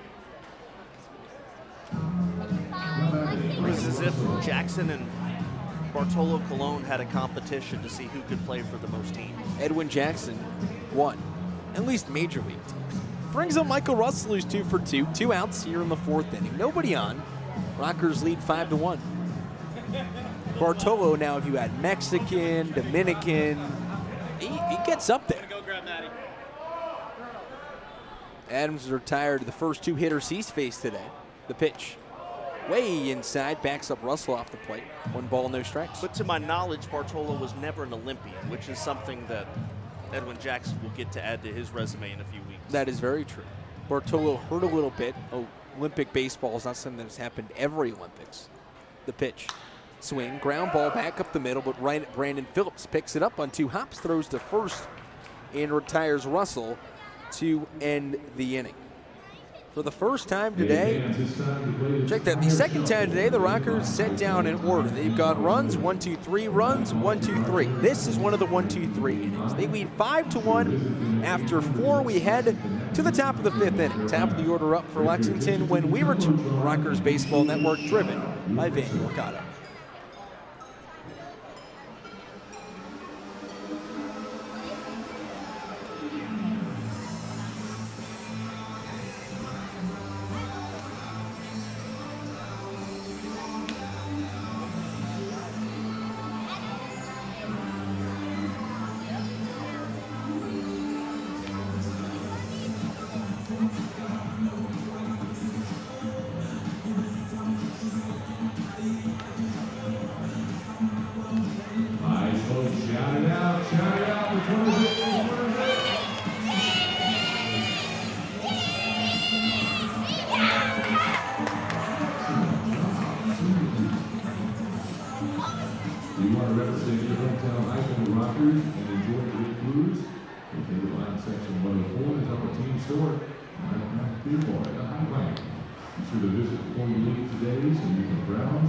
A large selection of Rockers merchandise and hang out at our historic Picture Pregame.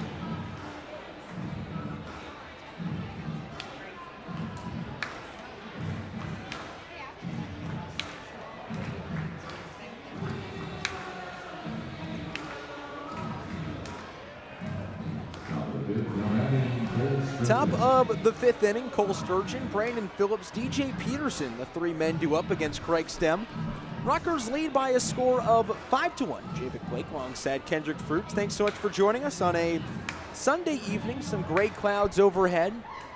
No rain expected, though, after last night's game got washed away. The pitch, swing, ground ball to the left side of the infield. Alfonso on the run, picks it up the sidearm throw to first. Not in time and late. Downs able to block it, keep it in front of him. Infield single for Cole Sturgeon makes him now 3 for 3 on the day. Brings up Brandon Phillips. We were joking about his average on pitches. That's a base hit on the first pitch of that at-bat, so he is now 3 hits in 4 pitches seen. He has taken 1 pitch today, and that was called a strike. Last night's game for the Rockers, they played 6 innings before the heavens opened up and washed away the final 3 innings, but it was a complete game, so it didn't matter. Rockers still get the win. Lexington has lost just their 3rd series of the year. The pitch, swing, tapped foul behind home plate, and goes to 0-1.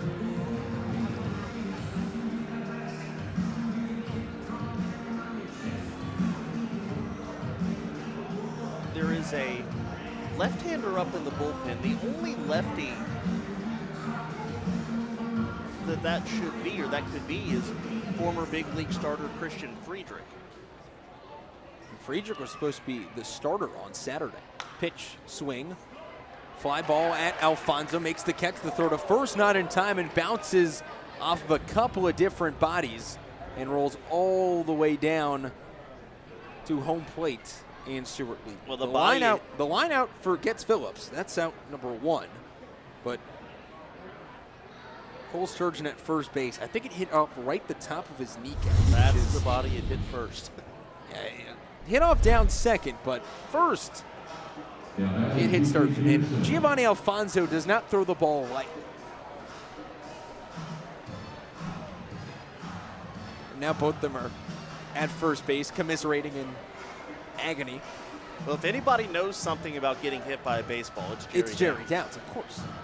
He's been hit more in every situation than any player. Brings up DJ Peterson for the right side. The pitch, swing and a miss, slider that just falls off the outside corner. 0-1. Well, you know, you mentioned that we should be good on rain, but everybody will feel better when Craig Stem gets these next 2 outs, just to go ahead and make sure. 2 outs makes it a complete game. The pitch, swing, ground ball right at Michael Russell up the middle. Alfonso to 1 on to first in time. And how about getting 2 outs on 1 pitch to make this game official? DJ Peterson grounds out to the 2nd double play of the day for the Rockers. 4-6-3 it goes on the base pass. Sturgeon wiped away 4-2-6. It ends up being a 1-2-3 inning after a leadoff single. No runs, 1 hit, no errors. Nobody left aboard. 5-1 the score halfway through regulation. Back after this, the Rockers Baseball Network, driven by Van Yorkado. Special Rockers flies back. Are you ready, Hudson? 3, 2, 1, and go. Hudson tearing down the line. Looking strong.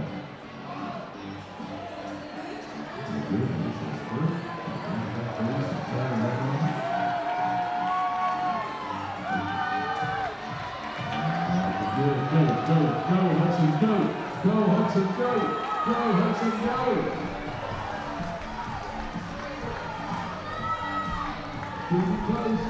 Close. Oh, not quite. Excellent try, Hudson.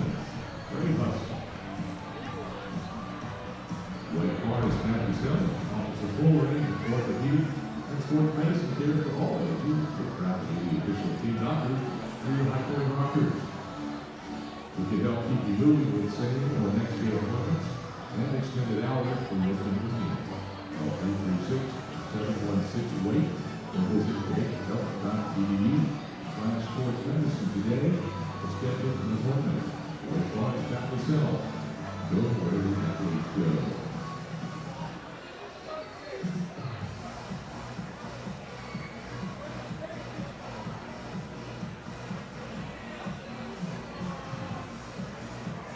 Welcome back to Truist Point.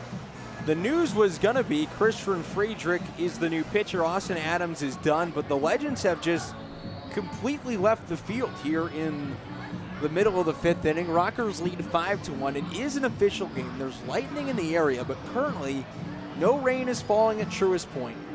The umpires are conversing with Shane Poling, the head groundskeeper for the Rockers, GM Christian Heimel, and manager Jamie Keefe.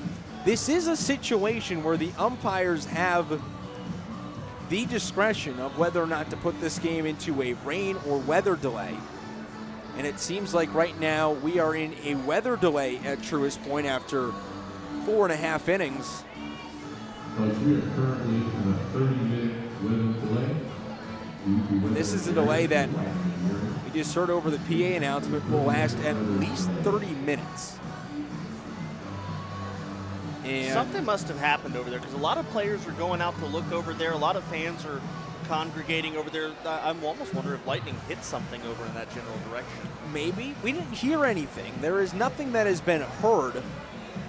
And now the umpires will leave the field. We'll head into a weather delay. And this might be one of the weirdest weather delays we've seen all year. The skies right now are gray and cloudy, but clear as far as we know, and a massive strike of lightning going on our vantage point out towards the horizon. The High Rockers would like to welcome some special. It is a 30-minute lightning delay is what they are calling it. Let's get you a scoreboard update around the Atlantic League, brought to you by Ginny Marr Cruise Planners. 1-game final, Lancaster 5, Southern Maryland 3. Scott Schumann the save, Augie Silk the win, Seth Burton the loss. Top 5 Gastonia. How about the offense? It had disappeared for a couple of days.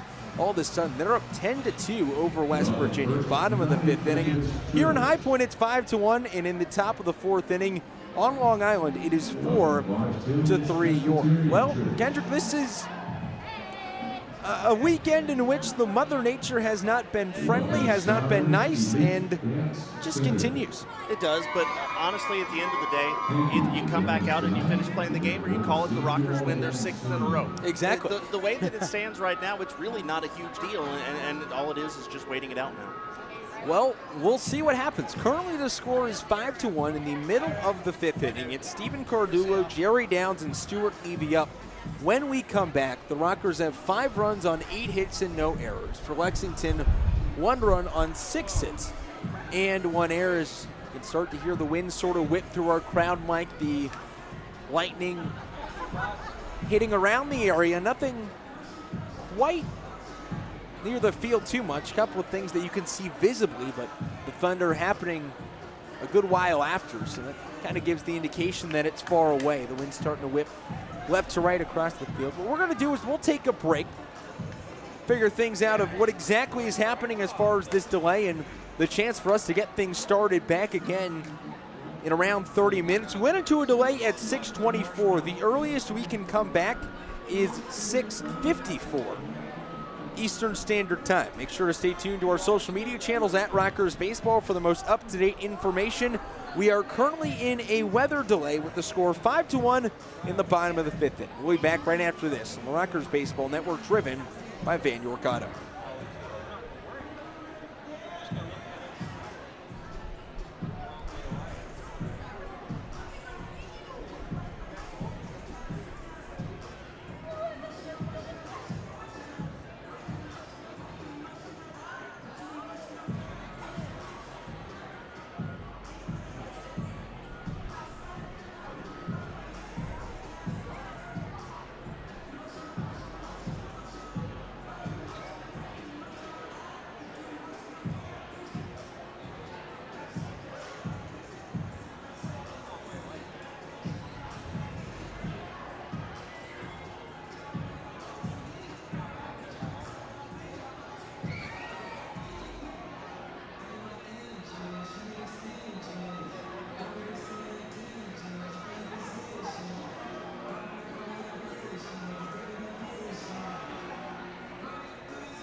Ladies and gentlemen, due to lightning in the area, we ask that you please seek shelter under the concourse.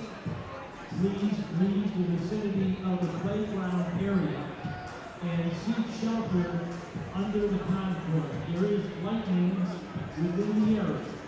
We ask you please take cover. Thank you.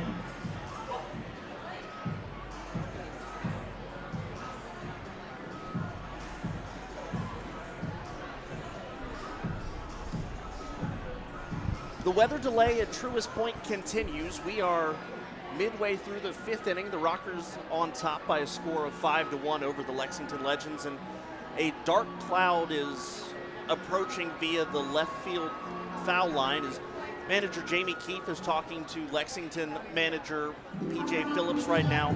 Shane Poling out there, as well as I believe that's pitching coach Dave Island for Lexington. The announcement was made just a few moments ago for fans to exit the seating area and seek shelter under the concourse. And Javen, from what we have seen, it looks like the cell that has everybody's attention is north and is going to continue its trajectory north. But for the moment, there is some lightning in the nearby area, and that has to be my only guess as to what the concern is, because when the umpires first announced that the game was suspended, the look of confusion on Jamie Keefe's face and general manager Christian Heimel's face, I think, said it all. They said, hey, this isn't even going to get to us. There is a cell to the north in Kernersville, a cell to the south near Randleman, Thomasville, Lexington, North Carolina, not Kentucky.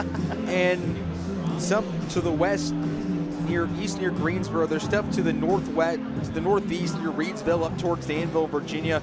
But there's a nice little pocket of just a band from basically out west towards Salisbury and up towards Greensboro and Burlington of just clear skies and no rain. It's a weird situation, but the only thing we could think of is the lightning in the area obviously causing the delay, but there is a massive cell up towards Kernersville that is continuing to actually now kind of move south towards High Point. They just updated the radar. It's going to kind of come south a little bit.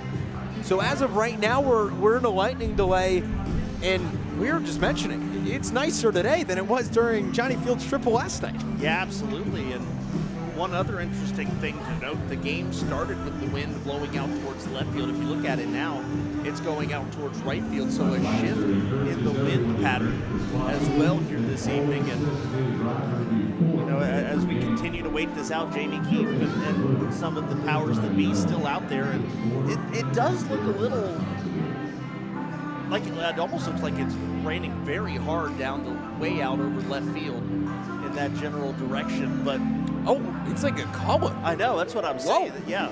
It is literally a column of rain over the left field. It's not raining in the stadium. It's probably about 5-10 miles away. But there is a column of rain that's just kind of hovering. It's kind of cool. But once again, a Rockers game that is delayed by weather. We have seen it. I feel like over the past 2 weeks, there has been enough rain delays and postponements to last the season. So I'm going to throw this out here. Does Mother Nature get a save last night for ending that game? I really think she does. I think if this game ends today, I think she really does. It is a situation where Mother Nature is just, she wants to see, apparently, got Bryce Hensley complete game last night. Maybe she just wants to see Craig Stem get a complete game today. I don't know. That would be Craig Stem's second shortened complete game. It would be. And he had 2 last year as a member of the Southern Maryland Blue Crabs.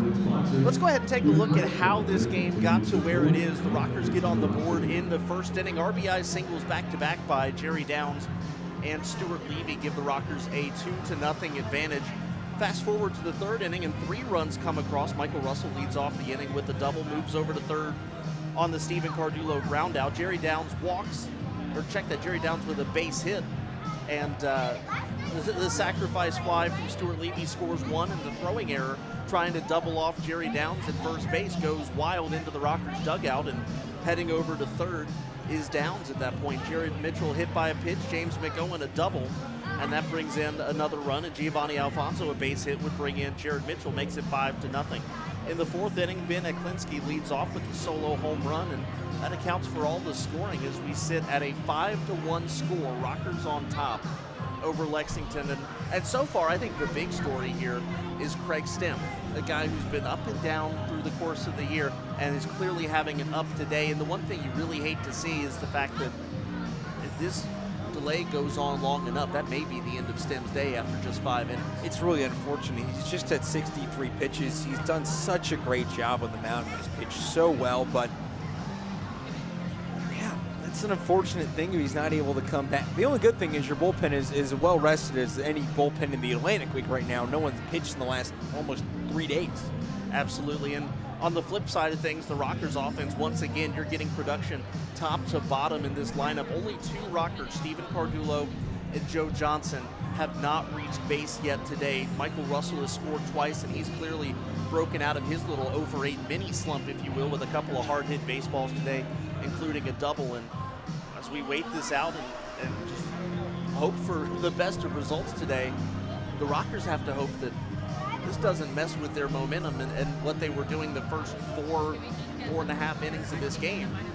You don't want to have a break, and that snaps your concentration and snaps the flow of things, and then you come out after the delay and you're a completely different ball team. Well, that's the big thing. You have to stay focused in the clubhouse.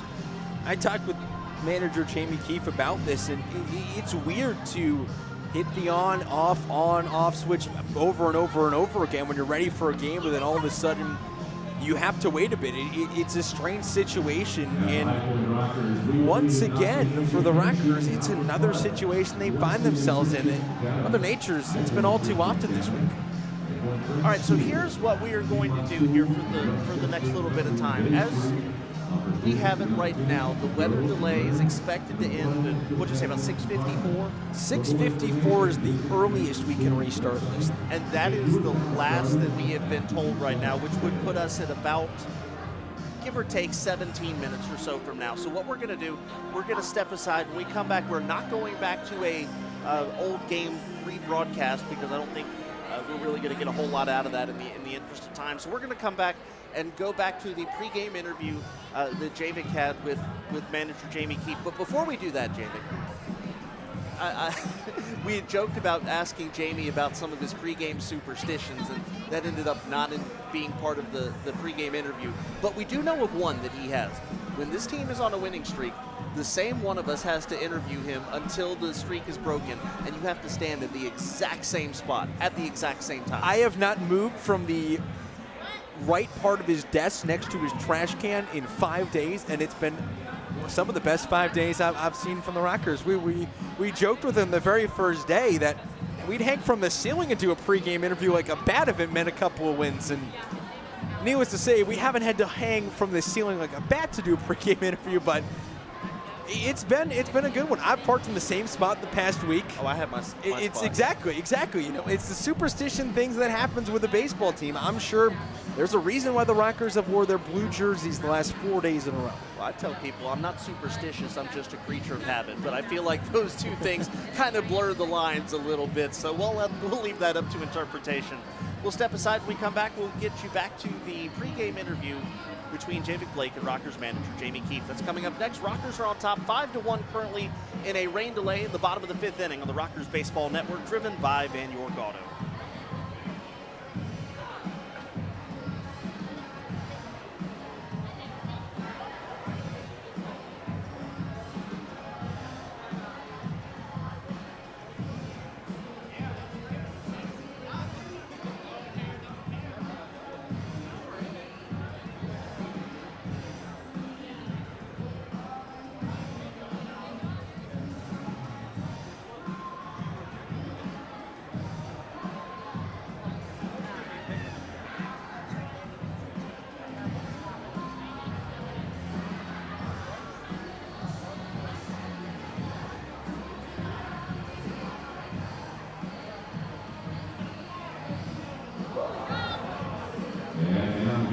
Shows Pearly White's fan.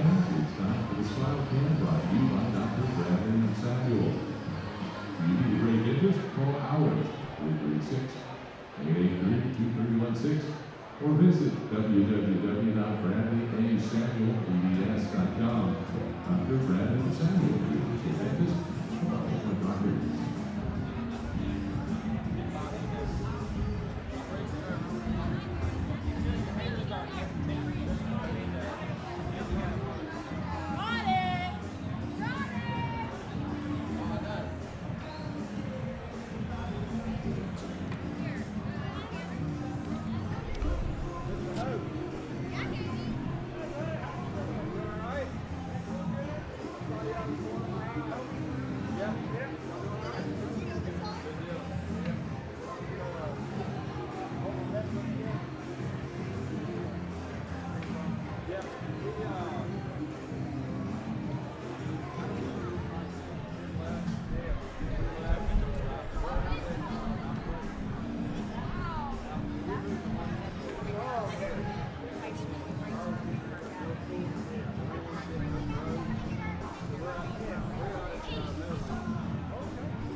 Welcome back in.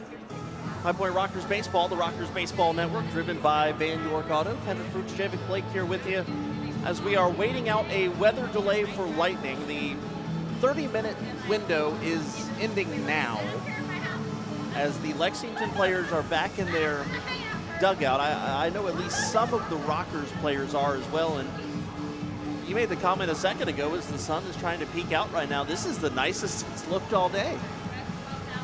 It has. It's looked fantastic. All the clouds that are dark have gone around. We have not seen any rain. There has been just a couple of flashes of lightning, but all of them are out towards the horizon.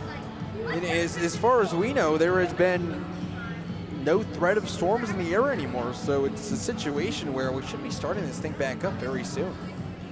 Waiting on seeing the home plate umpires, and now the umpire crew has now come back out. I think, yep, they're going to give everybody the all clear. So as the Lexington Legends head back out to the field, we're going to step aside. We come back. Javik Blake continues with the play-by-play. Rockers on top 5-1. The Rockers Baseball Network, driven by Van York Auto.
After the longest middle of the fifth inning I think we've seen all year long. Welcome back, Javik Blake alongside Kendrick Fruits. It is a 5-1 ball game. Rockers leading the Legends in game 3 of a 3-game set. The Rockers looking for a sweep, and they've started off well. Austin Adams' day is done, goes 1 inning, no hits, no runs, no walks, and 1 strikeout, throws 13 pitches, and gives way to the former Padre, Christian Friedrich.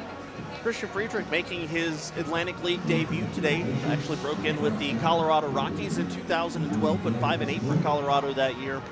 And his final year in the major leagues was a member of the San Diego Padres, as Javik just alluded to, went 5-12 that year. Most recently for Friedrich, in 2019, pitched for the New Britain Bees, 5-1 with an even ERA of 3 in 11 starts. Well, and he also pitched in 2019 in Korea and was unbelievable there. 2.75 ERA with the 2020 KBO champions NC Dinos. Comes in from the right side. It's Stephen Cardullo, Jerry Downs, and Stuart Levy. You're in the 5th inning. Once again, the Rockers lead 5-1. They scored 2 runs in the first off of back-to-back singles by Jerry Downs and Stuart Levy. They tacked on 3 more in the 3rd inning thanks to a sac fly from Stuart Levy, RBI double from James McGowan, and an RBI single from Giovanni Alfonso. Lexington got their lone run of the game in the 4th off a Ben Aklinski home run. And after a weather delay, Let's get the batter to speed ready. just about ready to go. Mansky throws it down to second. Ball comes back around to Friedrich. Cardulo looks to come up for the right side to start this thing back up. We went into a delay at 6:24. So it's going to end up being a 35-minute delay. The clock just hit 6:59. Friedrich toes the rubber. Cardulo into the box. And away we go. First pitch, swing, popped foul, right behind home plate, gets out of play. Counter 0-1. Well, the question was whether or not Craig Stem would come back out for the 6th inning. Kyle Halbon just got up and started to throw in the Rockers bullpen. That's one of the unfortunate things about this rain delay. Craig Stem was cruising at just 63 pitches. Cardulo on the day, 0 for 2. Flew to right in the first, grounded out to second last time up. The pitch. Called the strike on the inside corner, 0-2. But also, as you alluded to, the Rockers bullpen was rested yesterday. They have an off day tomorrow, so if you're Jamie Keefe and you've got a rested bullpen, use it. Friedrich delivers. Swing, line drive, under the glove of Baldachin. It dies down right before the outfield and skitters its way into left. Base hit. Runner on for the Rockers in the 5th. Now batting Jerry Downs. Downs on the day, 1 for 1. RBI single in the first, walked back in the 3rd.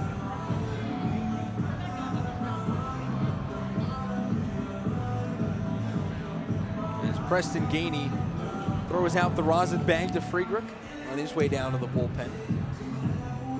Gainey last pitched in game 1 of the series. Had a little bit of trouble in the 9th inning, gave up 3 runs before striking out 3 in a row to end it. Preserve a Rockers win.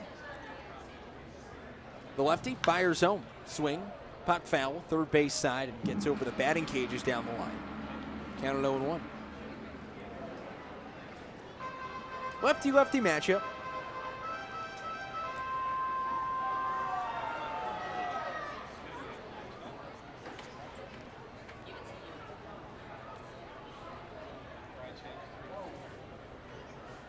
The 0-1 pitch. Swing, pop foul, third base side again. Count gets to 0-2. Downs on the year, 6 for 24 off of lefties. That's a 250 average. Has hit a home run. He has 8 on the year, 1 off the team lead, held by Jared Mitchell at 9. Downs has played in a lot less games. For Downs, this is just his 29th game with the Rockers. Friedrich kicks and fires. Swing, pot foul, third base side, third pitch in a row. Count stays at 0-2. I think one of the good things for the Rockers is the fact that that was only a 30-minute delay and nothing more, and I think it's easy to kind of get back into play mode after a shorter break such as that one. Downs calls time, steps out, kind of stretches down towards the toes, sets back into the box. Runner on first is Cardulo. Nobody out, Rockers lead 5-1. Friedrich delivers. Fastball misses away, 1 ball, 2 strikes.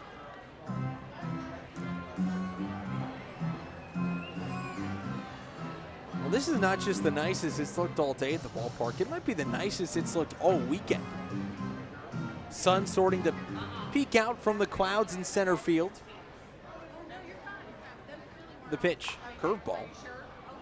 Popped up third base side, foul territory again, and gets out of the ballpark. Down at 1-2. We had a good night for fireworks on Friday night. That is true. It's been a well-attended homestand. Christian Friedrich has also just decided he's not going to throw anything that isn't right down the middle. He's challenged Jerry Downs on every single pitch. He has gone middle on all 5 of the strikes. 1-2 the count. Nobody out. Friedrich. Long look at Cardulo at first. Now fires home. Fastball misses away. 2-2. Friedrich has gone with a steady diet of fastballs. He has, and I think one of the reasons they bring him into this game is potentially to have to let him go multiple innings. You've already lost the designated hitter spot when Adams came into pitch, so let him go a couple. Means you might see him get a chance to hit. Friedrich throws back to first. Cardullo scampers back in time.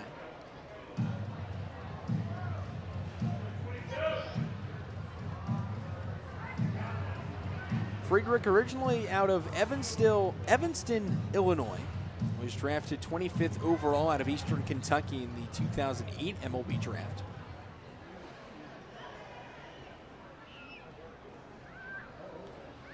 The pitch.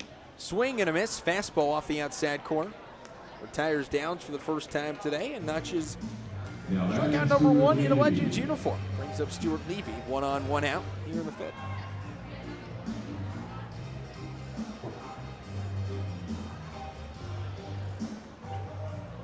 It's Levy, Mitchell, and McGowan. Next 3 due up. Levy comes in from the right side. He's had a very good week in a Rockers uniform. The pitch. Fastball misses off the inside corner. 1-0. Coming into today, he was 6 for 12, is now 7 for 13 with an RBI single that came in the first inning. He's also really found a way to get the walks back up. He's walked 5 times this week. The pitch. Curveball. Misses low. 2-0. Levy, another one of those Rockers catchers that really found the ability to get on base early, and then the hitting came around. The lefty fires home. Fastball dots the inside corner. 2-1.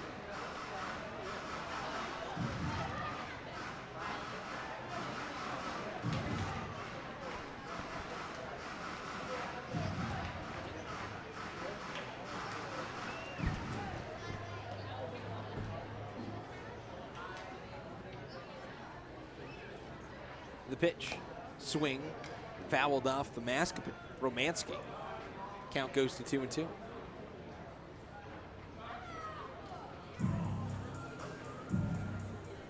And Friedrich has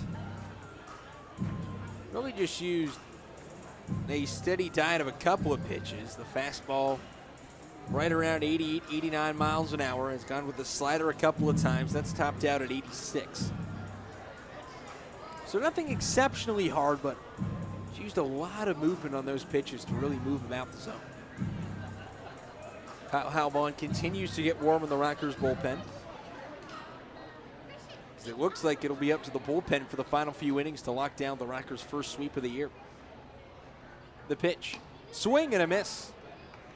Levy down on strikes. Friedrich goes back-to-back strikeout swinging and brings up Jared Mitchell. The Rockers up 5-1 in the 5th. Jared Mitchell actually faced Christian Friedrich in 2019, was 2 for 5 off of him with 3 strikeouts. New Britain B is a former Atlantic League organization.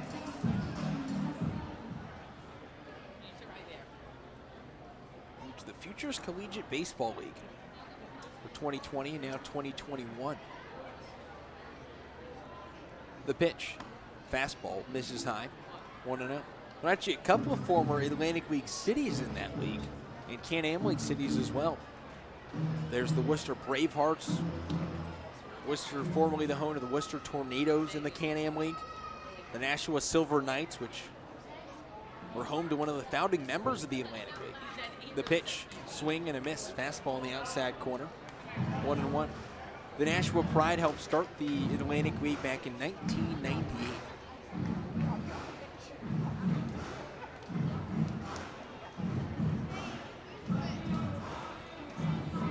Mitchell back in from the left-hand side. Now time called as Friedrich steps off. Mitchell steps out.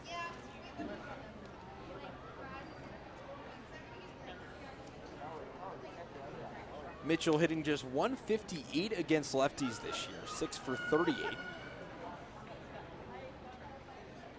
Friedrich kicks and fires. Fastball, misses low, 2-1. Well, the Bravehearts are the only team with Atlantic League ties in the FCBL with a winning record right now. They're 21-19. New Britain 19-21, and in last place is Nashua at 13-26. My high school baseball coach was actually the pitching coach for the Nashua Silver Knights back in the day.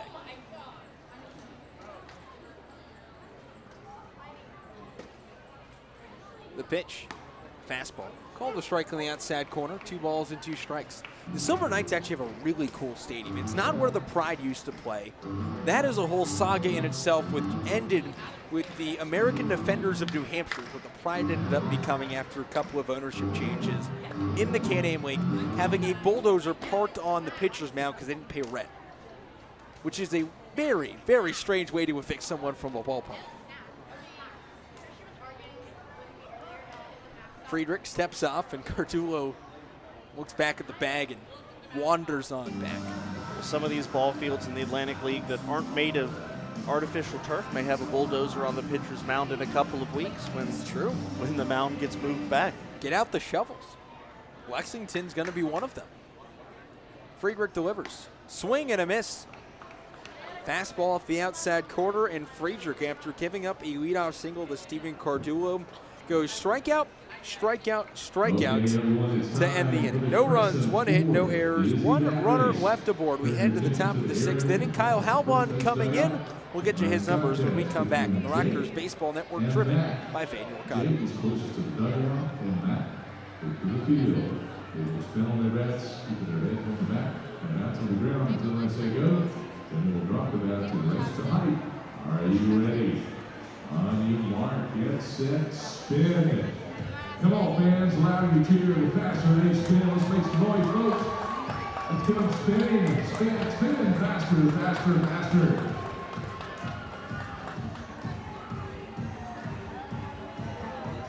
Three, 2, 1, and run to height. And Mac wins. Congratulations, Mac.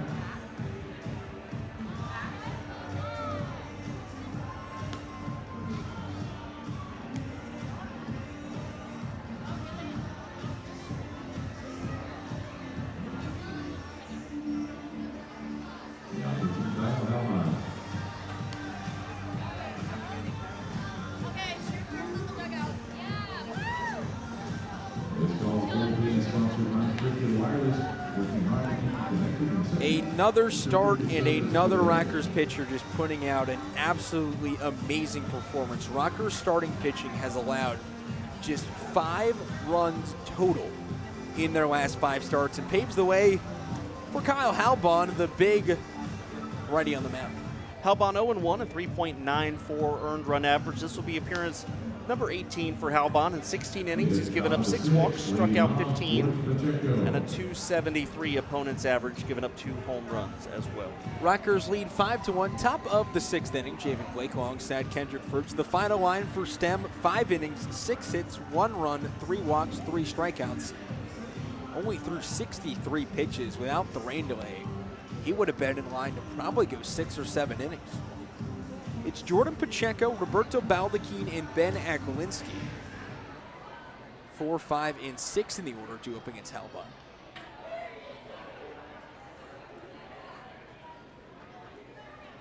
The pitch, fastball. That's the outside corner, called strike 1.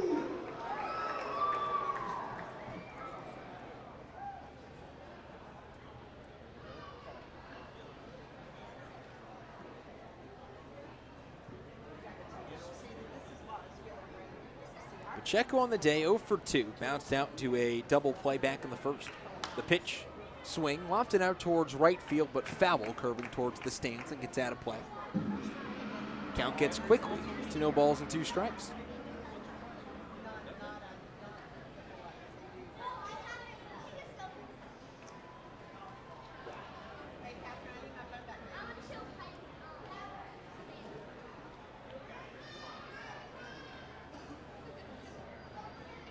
The pitch, fastball, misses away.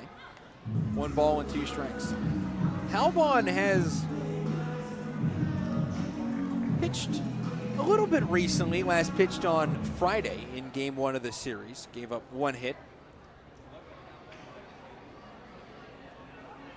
The pitch. Swing, lofted foul. First base side out of play. Count stays at 1-2.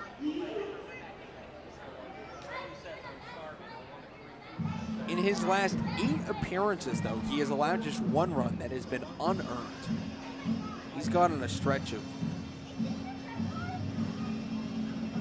just an unbelievable amount of success. Has walked just 1 guy in his last 8 appearances. That came back on June 23rd, game 2 of a doubleheader against West Virginia. And that doubleheader was, I believe, the first start for Tommy Lawrence. In West Virginia, yep. Game 2, where Eric Sekula almost no-hit the Rockers until Jerry Downs showed up in the 7th inning. Halbon delivers.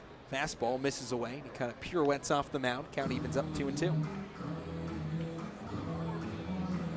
Yeah, that was a great story where Tommy Lawrence finished that game, went back up to the indoor training facility where he was working and quit his job. He realized North Carolina summers are a little more exciting than New Hampshire summers. He is heading on down to Stetson as an assistant coaching job with the Stetson Hatters. The pitch. Fastball called, strike 3 on the inside corner. And Pacheco down on strikes for out number 1. Brings up Roberto Baldacchini. 1 out here in the 6th inning. Rockers up 5-1. Time for This Day in Baseball History, presented by the International Market Center. We'll start in 1921, where an outfielder by the name of Babe Ruth becomes the all-time career home run leader with his 139th career home run, passing 1800 star Roger Connor. The pitch, curveball, misses inside 1-0. It's funny to hear some of those old career home run totals and think that Ruth takes that mark at 139 and to what he ends up becoming. Well, it's because they were hitting what was the equivalent of like a rock and trying to hit it out of the ballpark. The 1-0 pitch. Swing, line drive, back up the middle, deflected off the glove of Halbon. In comes Russell, the throw on the run, in time, and a nifty play. Deflected off the glove of Halbon. He goes over, taps the glove of Russell. Michael Russell on the move, makes the play, and Baldacchini retired on the oh-so-regular 1-4-3 putout. Well, the thing that makes that even more impressive is how much speed was taken off of the baseball. Not just the redirection, but how slow it became after it hit Halbon's glove. Russell really had to come in and change direction to make that play. And Jordan Pacheco and Roberto Baldacchini, 2 of the best hitters in this lineup, now combined 0 for 6 on the day. Brings up Ben Aklinski. First pitch, curveball, misses low. 1-0. 1954, umpire Babe Pinelli, not to be confused with former NFL quarterback Babe Perilli, called a game forfeited to the Philadelphia Phillies win after this pitch. The pitch to Aklinski. Fastball, dots the letters, but just a bit high. 2-0. When, in his estimation, St. Louis Cardinals manager Eddie Stanky was delaying a game by using 3 pitchers in the 8th inning, trying to force the game to be called because of darkness, and the home plate umpire's decision forfeited the game to the visiting Phillies. The 2-0 pitch. Fastball misses away, 3-0. I'm sure he had a very happy meeting with both managers after that. And lastly, 1999, on this day, on Yogi Berra Day at Yankee Stadium, David Cone pitches the 16th perfect game in baseball history, a 6-0 victory over the Expos, and Don Larson threw out the first pitch to Yogi Berra. The 3-0 pitch. Fastball, dots the outside corner, 3-1. Hard to believe we haven't had a perfect game in Major League Baseball since 2012. Felix Hernandez, the last to do it with the Seattle Mariners. Interestingly, though, you feel like you have a no-hitter almost every week. Yeah, it seems like that happens every week, but there's always one little thing. The 3-1 pitch, fouled straight back, 3-2. Well, we can probably thank. Well, we'll check the date on that before I say it.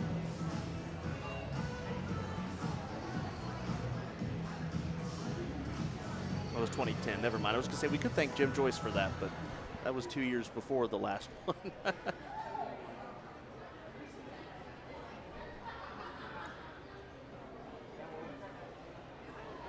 The payoff pitch. Swing, fouled straight back. Count stays at 3-2 to Aklinski. The last no-hitter in the Atlantic League was by Lenny DiNardo of the Lancaster Barnstormers back on May 8, 2013. No-hit the Ducks 9-0 at Clipper Magazine Stadium. Lenny DiNardo spent a little bit of time with the Oakland Athletics. The first one was by Rod Henderson of the Ducks, who no-hit my all-time favorite team name of defunct Atlantic League teams, the Atlantic Lady Surf. 3-0 at EAB Park, which turned into Bethpage Bank Ballpark. The pitch, fastball misses low. Ball 4 to Aklinski, draws a walk and brings up Jake Romanski, which then turned into Fairfield Properties Ballpark. Jake Romanski up from the right side, the starting catcher today. Man on first, 2 outs. Rockers up 5-1 in the 6th inning.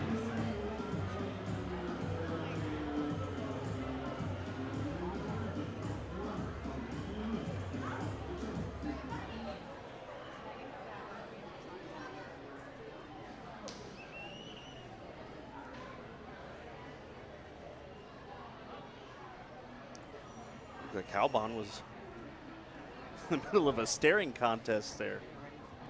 Well, he wins. Romanski steps out, now steps back in. Calbon comes set. 2-step lead off first for Aklinski. The pitch. Swing popped up behind home plate and gets out of play. Down at 0-1. As the bleeding goat sound effect comes over the loudspeakers. A little different than the rally goats we hear in West Virginia.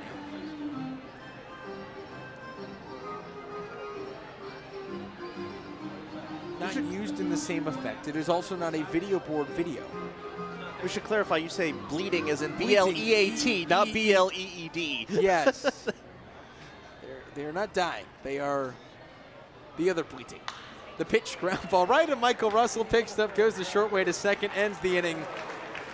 And Kyle Halbon gets out of it. We discuss the dialects of English, and we head to the bottom of the 6th inning. No runs, no hits, no errors.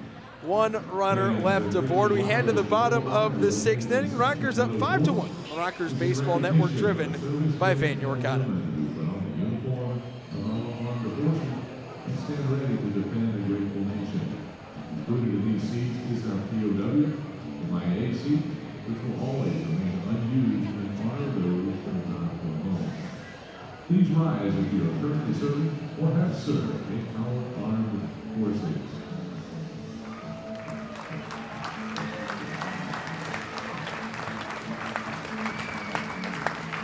Thank you for your service, and thank you to Pregame Wireless for sponsoring Rockers Worldwide. The honor of the hometown hero, your life, in the sit and Worldwide, by Rockers.com.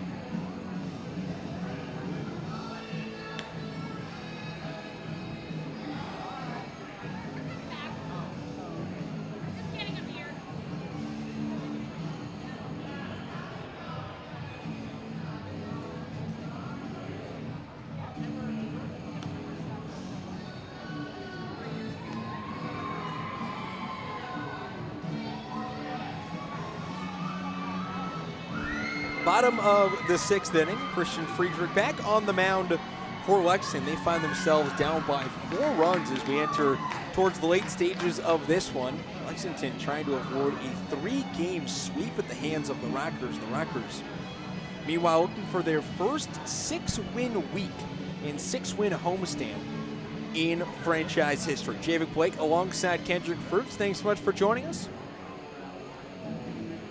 Not only 6-win week, but it would be the 2nd longest winning streak in franchise history as well.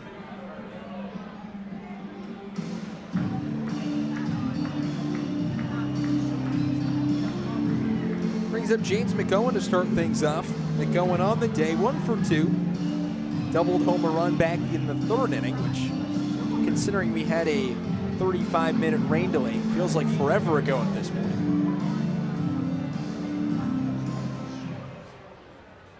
Comes up from the left side. Friedrich kicks and fires. Fastball. Check swing from McGowan, and they peel down to third base umpire Jason Johnson says he does go around. Count at 0-1.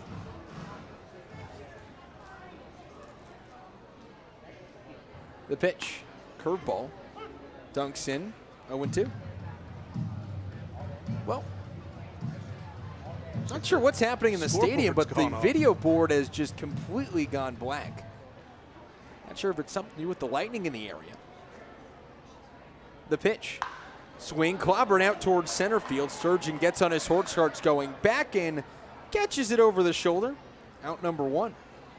Christian Friedrich, after a leadoff single to Steven Cardullo last inning, has now retired 4 in a row and brings up Giovanni Alfonso. Well, I guess it's time to break out your method of calling balls and strikes. So I use 5 highlighters with my scorebook, and it works out perfectly. You have 3 on one side for balls and 2 on the other for strikes. Now, do you color code them? Like ball 1 is always orange, ball 2 is always No, pink? I do Okay. keep them together. So when I do my scorebook, there we go. The pitch to Alfonso. Big looping curve, misses high, 1-0. I do not have to indulge our listeners with the theatrics of my highlighters. Brian Clark up in the Rockers bullpen now. There are 5 unique colors, though. The pitch, curveball. Called the strike on the inside corner. 1 ball and 1 strike.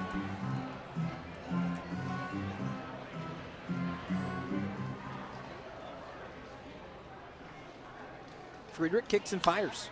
Swing, line drive, base hit, left field. Gets by the glove of Peterson at third.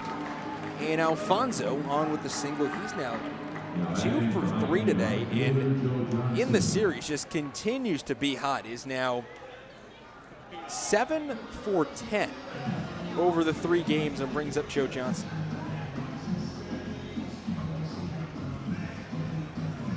Runner on first, 1 out. Here in the bottom of the 6th inning. Rockers lead 6-1. Johnson 0 for 2.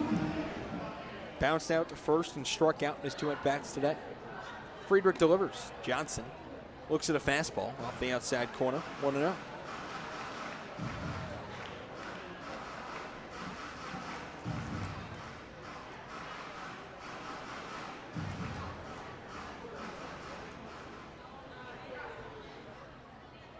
Check back towards first. Alfonso heads on back. That's also Alfonso's 11th hit of this homestand.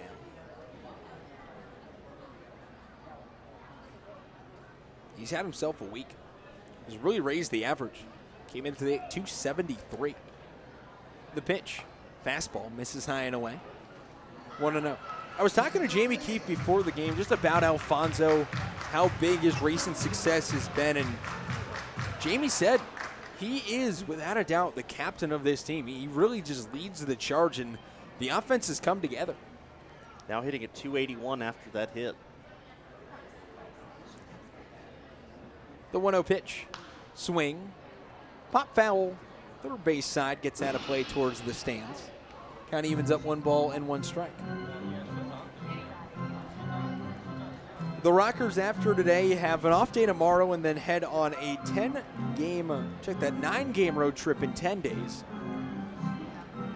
3 against Lancaster, 3 against Southern Maryland, and then 3 more against Gastonia before coming back home for the final 3 games of the first half. The pitch, runner goes, taken inside for a strike, throw to second is not in time. Alfonso under the tag.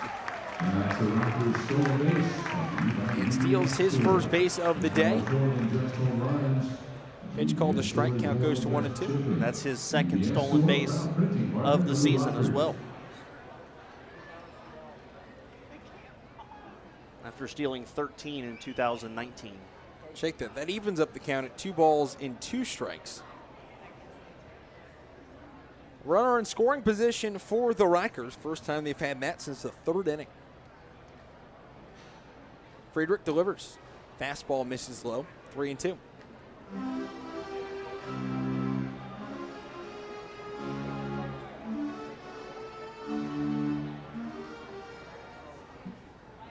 This guy looks familiar. This is game time, start time. It looks like a set of balloons have gone off way up in the air up over right center field. Oh, you can see. It's kind of a silverish balloon sort of glistening in the sun. nowhere near the ballpark. It's probably about a mile away. With the sun shining, you can pretty much see it perfectly. The pitch from Friedrich. Swing tipped back into the glove of Romansky. And Friedrich notches strikeout number 4. 2 outs, flips things over to the top of the order. And Johnny Field, who comes up for the 4th time today.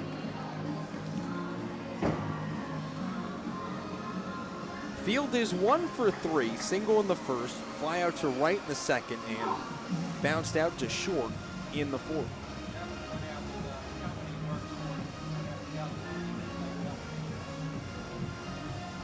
Lexington's bullpen is silent as Friedrich continues in his 2nd inning of work out of the pen. Kicks and fires. Fastball. Misses off the inside corner. 1-0. The lefty Brian Clark continues to get warm in the Rockers pen. Clark, the only lefty in the Rockers bullpen. Makes it kind of easy when a guy gets up from the left side for the Rockers. You know exactly who it is. One of only 2 lefties on this entire pitching staff. Friedrich delivers. Curveball. Misses inside. 2-0. The other is Bryce Hensley, and you know who Bryce Hensley is when you look around. Today is in the dugout, donning the cowboy hat as always. I wondered if he had that back today. He does have it back today. The cowboy hat and the Pit Vipers have been a staple of Hensley when he is not on the mound. Friedrich delivers. Swing. Fly ball to right. Pugh comes in a couple of steps, settles under it, and makes the catch to end the 6th inning. The Rockers get no runs, 1 hit, no errors, leave a runner aboard, and we head to the final 3 innings of the week, the final 3 innings of the homestand, and for the Rockers looking for that to be the final 3 innings of a sweep of the Atlantic League leading Lexington Legends. 5-1 the score. Hendrick Furch, your play-by-play when we return. The Rockers Baseball Network, driven by Van Yorkata. Then on Saturday, July 31st, we will be giving away a one-of-a-kind French viola bobblehead for the first 1,500 fan who enter Truist Point, presented by the UBS Stores. And finally, on Sunday, August 1st, we will be celebrating a very special birthday, our very own Heidi. Come on out to experience all the mascot fun as we celebrate our favorite chorus.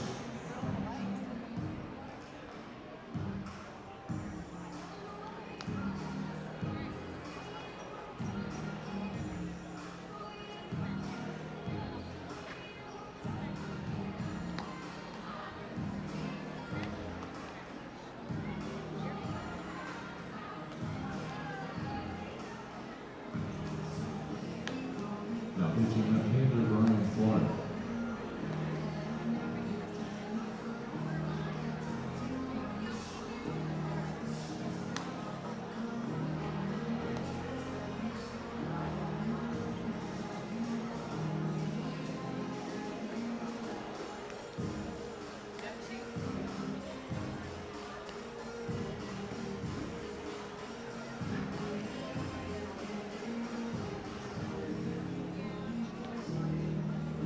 Top of the 7th inning, the Rockers are on top of Lexington by a score of 5-1. Rockers go to the bullpen. Kyle Halbon's evening is finished. It was a pretty successful one. Walked 1, struck out 1, otherwise a clean inning. And the Rockers go to left-hander Brian Clark in the top of the 7th. Brian Clark is also known as the only lefty in the Rockers bullpen. Clark on the year, making his 16th appearance, 8.56 the ERA in 13 2/3 innings. 6 walks, 6 strikeouts, but he's allowed 20 hits and opponents hitting .339 against him. First man coming up for Lexington is the pitcher's spot. And coming out with a bat is not Christian Friedrich, I don't believe. Nope, it is not. Lexington has also got a man up in the pen.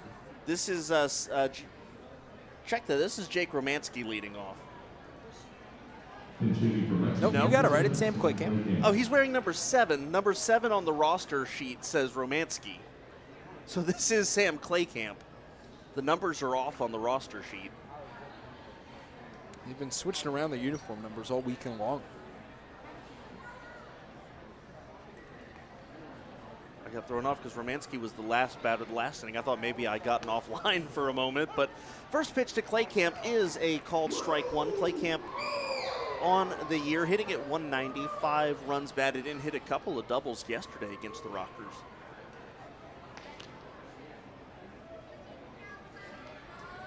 It was actually Friday against the Rockers, not yesterday.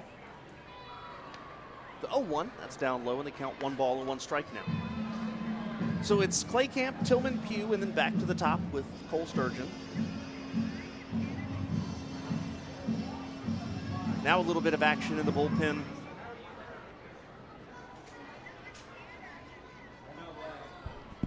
And here's the pitch swung on. That's laced into right field, hooking, and it is a foul ball. My goodness, that ball did not miss by much, but much to the sigh of relief of Brian Clark, that is a foul ball.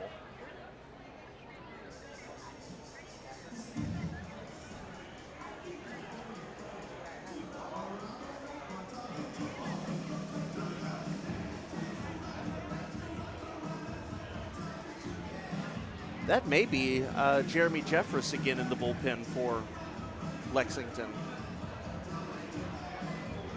They count 1 ball and 2 strikes to the right-handed hitting Claycamp. The weather kind of looks like what it does first pitch of a normal Rockers game, as we're about a half hour past when that would begin. That one swung on and nubbed foul down the first base side. Count stays at 1-2. Just a reminder, this is a presentation of High Point Rockers Baseball and the Rockers Baseball Network. Any rebroadcast or retransmission of these events without the express written consent of the High Point Rockers and the Atlantic League of Professional Baseball is strictly prohibited.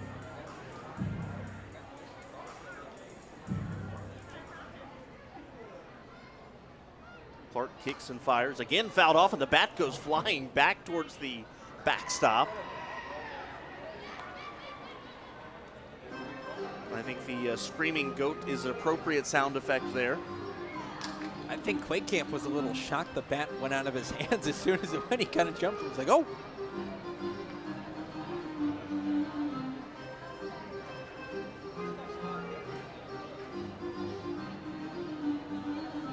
It's been an up and down year for Rockers reliever Brian Clark. Had a very good start to the year, ran into some trouble, but has been much more good than bad recently. Had the one rough outing 2 appearances ago where he gave up 3 runs, but otherwise has been stellar the last few weeks. That pitch swung on, and Claycamp just got the slightest of pieces of it as he stays alive, 1-2.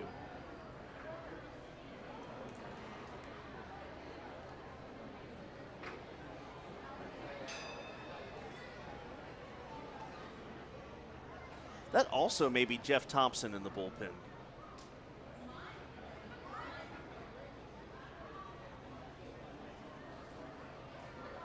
Here's the 1-2, that one way outside. And the count 2-2. He's got a very distinct leg kick, whoever that is down in the bullpen. It's not a lefty, so it's definitely not Robert Carson or Henry Owens or any of those guys. I think it's Thompson or Jeffress. Jeffress pitched on Friday. Went 1 inning, gave up 2 runs. We've seen Jeff Thompson as both a starter and a reliever. As that pitch down and in, ball 4, and so Claycamp, with a nice battle against Brian Clark, works a leadoff walk. Tillman Pugh, the batter, 0 for 2 today.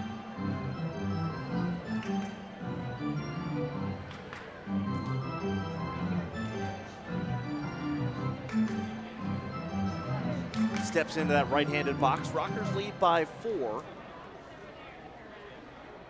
They won by 2 on Friday, had a 7-1 lead late, but Lexington made it interesting. Yesterday, a little less dramatic with a 7-1 rain-shortened victory. This one chopped foul down the third base side, count 0-1. So far tonight, Rockers got up to a 5-1 advantage. Craig Stem surrendered the solo home run to Aklinski in the 4th inning. The only blemish on Craig Stem today, and Aklinski 2 home runs against the Rockers in this series.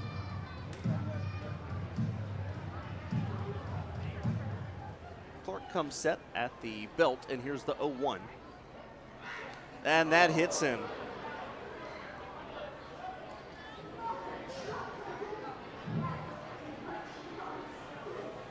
And now Tillman Pugh comes up. So what happened was, I think that Claycamp went down on ball 3.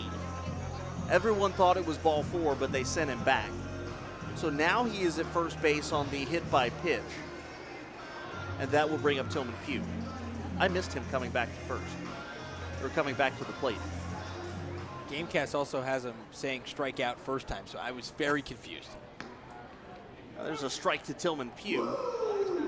Because Sam Claycamp has just a green wristband, doesn't have the high socks. Tillman Pugh is up from the right side too, but he's got the white armband, the green wrist tape, the white leg guard. He's got it all. The 0-1, that bounces off of the front of the plate, heads up over everyone's head, and moving to second on the wild pitch is Sam Claycamp. And that brings up Tillman Pugh now with a 1-1 count.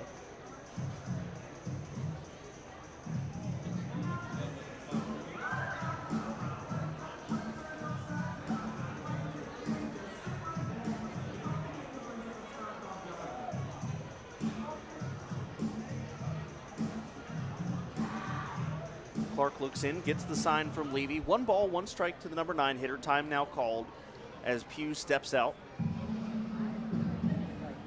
Don't worry, even though the Rockers are heading out on the road this week, you don't have to miss any of the action. You can still tune in to MixLR as they head to Lancaster and then Southern Maryland and then Gastonia next week as this pitch just misses outside 2-1. Javik and I will be bringing you all the action as the Rockers are finishing their first half. Hard to believe there are just 13 games remaining after today.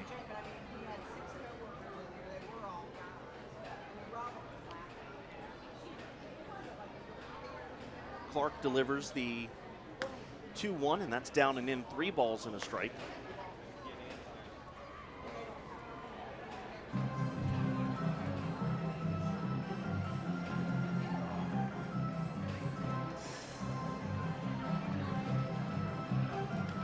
Surveying the skies, you still see your gray patches, but still quite a bit of blue up above the ballpark right now. The 3-1 up and away, ball 4. And that's a walk to Pugh, and they go back around to the top of the lineup. Cole Sturgeon, who has 3 base hits off of 4 pitches today, as Frank Viola comes out to have a word with Clark. And racing down to the Rockers bullpen was catcher Mike Galino. And I think John Fasola just stood up.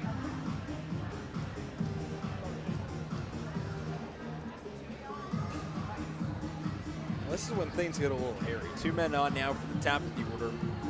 Up by just 4. The margin for error isn't huge just because the offense hasn't put up a ton of runs today. But this is when it's time for that bullpen to just lock things down.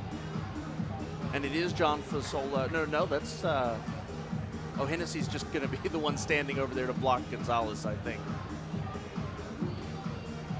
Joey Hennessy is the he's Albert Gonzalez's safety blanket. He really is. He is the safety blanket for Rockers bullpen coach and catching extraordinaire, Albert Gonzalez. It is John Fasola throwing in the bullpen, though, and he's throwing very rapidly. When you need to bridge this 7th inning. First pitch to Sturgeon. Takes for just the 2nd time today. That pitch just inside ball 1.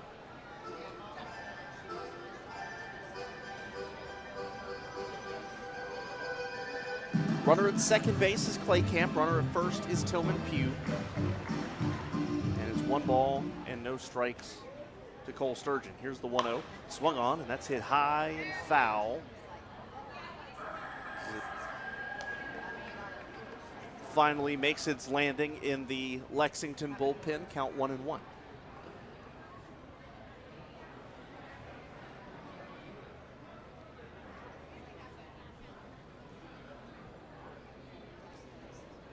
This is the first lefty-on-lefty matchup for Brian Clark today. Again, you mentioned Sturgeon, the only lefty that was in the starting lineup. Hits a weak fly ball to shallow right center field. Russell goes back, makes the catch over the shoulder. That's out number 1. And the big first out as Brandon Phillips comes up. That is a huge first out, considering how good Cole Sturgeon has been today at the plate. Getting him out is really big because then it opens things up. Because Brandon Phillips has struggled big time this series. The only other big left-handed bat that Lexington had in their lineup was Keon Barnum, and if you missed it on the pregame show today, Keon Barnum is on his way to go play in Mexico.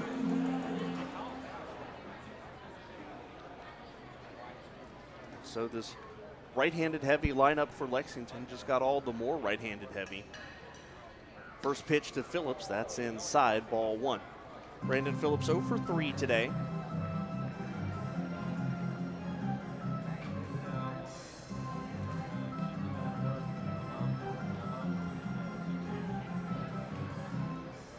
The tying run is on deck in Roberto Baldachin.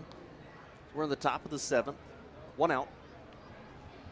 And Brian Clark trying to hang on to this 4-run lead. Here's the pitch down low in the count 2-0.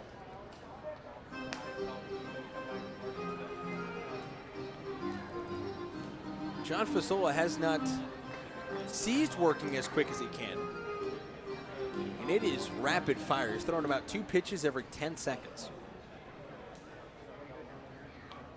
On the other hand, Brian Clark working slowly on the mound. Here's the 2-0 to Phillips. Check swing. They go down to first base, and umpire Kevin Morgan says he does not go around. So it's 3 balls, no strikes to the dangerous Brandon Phillips. You need some sort of ground ball here. You get up the middle to either Alfonso or Russell. That's what you want. But even if it's at first or third. Here's the pitch. In there, called strike, 3-1. Yeah, where does this stop? There's the dangerous Brandon Phillips at the plate. The dangerous DJ Peterson waits on deck. Then there's the dangerous Jordan Pacheco. Then the dangerous Roberto Baldachin. The thing is, Phillips, Peterson, Pacheco, and Baldachin don't have a hit today combined. The 3-1 swung on. That's hit deep in the air to left field. McGowan racing back, looking up, and that ball is gone. A 3-run home run for Brandon Phillips. And all of a sudden, the 5-4 Rockers lead, the 5-1 Rockers lead is now a 5-4 lead, I should say. I said Brandon Phillips struggled a little bit this weekend, but makes up for all of it and then some there as the Legends now find themselves trailing by a single run in a game that really feels like a must-win for the Rockers. Jamie Keefe heads out now, and that will be the end of Brian Clark's day, and they'll turn it over to John Fasola here. We'll step aside and get you Fasola's numbers when we come back. The Rockers Baseball Network, driven by Van York Auto. Sponsored by Pregame Wireless. Brian Keefe connected and safe. Cricket service today.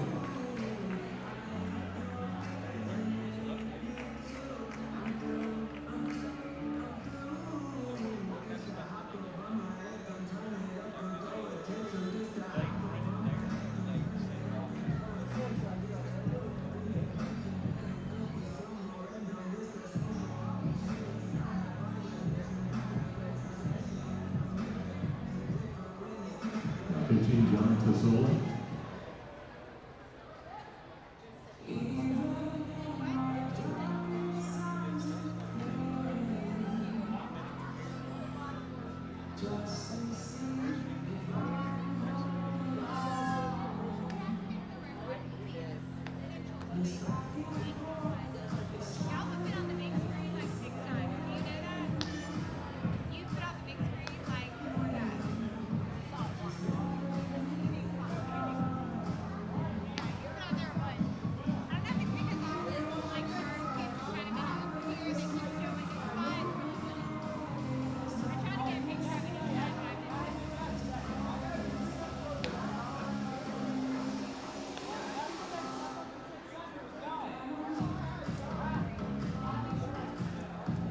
Rockers go to the bullpen. Brian Clark's day is done after a third of an inning, surrendering 3 runs all earned off of the Brandon Phillips home run.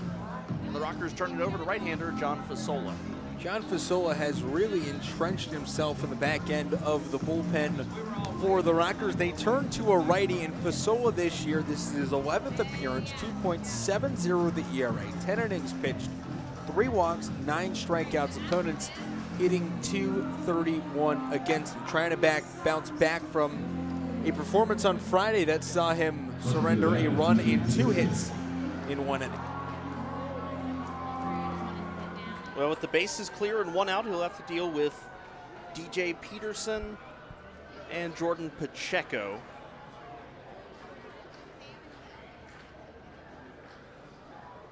Peterson today 2 walks, and he's bounced into a double play. Rockers put on the shift again, where 3 Rockers on the left side of the infield. First pitch, a called strike to Peterson. Well, the 5-1 lead is now 5-4. Craig Stem is still the pitcher of record by the thinnest of margins. Swing and a miss there, the count 0-2. Well, I'll tell you what, I think Jamie Keith made the right call going from a softer throwing left-handed pitcher to a hard throwing righty, and all of a sudden it's a quick adjustment for Lexington to have to make. The 0-2 fastball just missing down. That was a good looking pitch from Fasola, 1-2.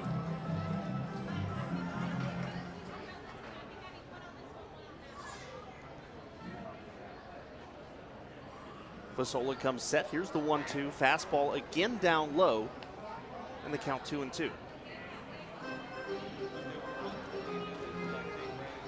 Rockers lead by 1. Nobody up in the bullpen for Lexington, but they'll have to use a new pitcher as this pitch is lined foul.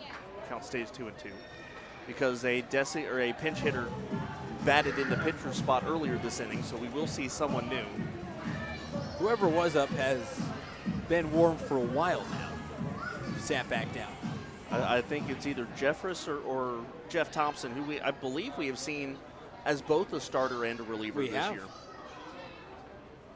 The 2-2 hit on the ground towards third. Cardullo scoops it up, throws low, but picked up on a hop by Jerry Downs, and that is out number 2. Brings up Jordan Pacheco. Pacheco 0 for 3 today with a strikeout.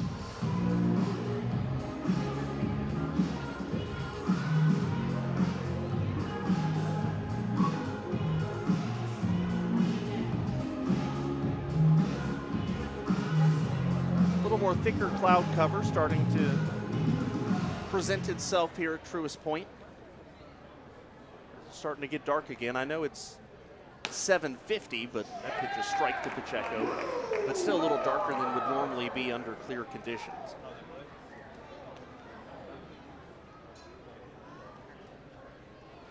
It is surrounding us currently. The 0-1 swung on, hit on the ground towards second. Russell picks it up, throws on to first for the final out. You've got the radar up. Do you think we're good, though, for the last 2 innings? Let's press play. We'll be good till about 8:30. All right, well, that's about 40 minutes from now. We'll see what happens. We go to the bottom of the 7th at stretch time at Truist Point. John Fasola did a nice job coming into relief of Brian Clark, and the Rockers hang on to the lead. It's 1-run lead right now, 5-4 on the Rockers Baseball Network, driven by Van York Auto.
Bottom of the 7th inning, and the Lexington Legends head to the bullpen. Christian Friedrich's day is done.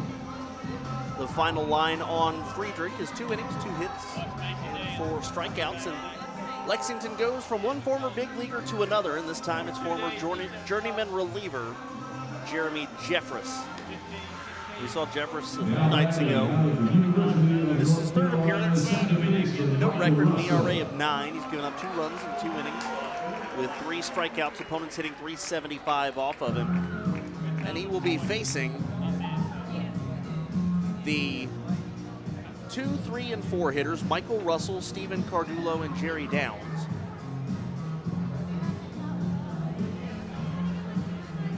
His first inning of work. Rockers are on top 5-4, but Lexington just scored 3 in the top of the 7th inning that continues to give High Point trouble this year.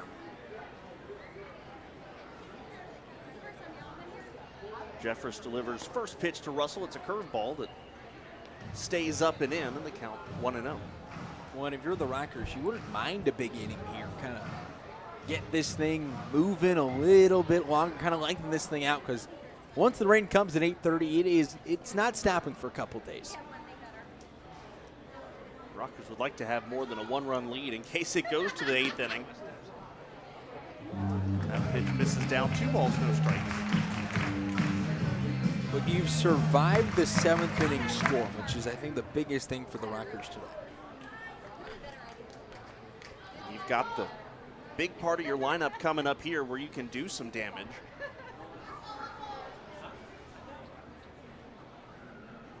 Here's the 2-0 from Jeffress. Fastball. Russell hits this one on the ground towards second. Phillips picks it up onto first in time, and that's out number 1. As Steven Cardulo comes to the plate, 1 for 3 today. And you know, if you're Lexington, you've kind of been on the ropes this entire series. The Rockers came out early and often in the first 2 games, but now if you're Lexington, you kind of feel like you're in the driver's seat a little bit, and the Rockers almost feel like they're playing a little defensively. It really does feel like that. It seems like things have completely shifted from the Rockers side to the Legends side. Little insurance here would go a long way into flipping it back towards High Point's favor. Here's the pitch. Cardulo swings, and he's been early on a couple today that if he had his timing right, Cardulo would have a couple home runs today. He's hit a couple of long strikes that have, if they were playing cricket, they'd be 6s out of the yard, but they are long foul balls. That one would have been a double had it stayed fair. Didn't quite have enough home run distance, but Cardulo is making some good contact. Jeffress comes set from the first base side. Here is the 0-1 fastball, and that's a called strike, 0-2. Rockers bullpen looks to be quiet, so it would appear that John Fasola is going to come out to attempt a full inning of work. He was very effective and efficient in the 2 hitters that he faced, so why not? The 0-2 down and away, 1-2. He got Peterson and Pacheco to both ground out. He would be facing Baldachin, Aklinski, and Romansky. Well, the DH not up until the 4th spot in the inning.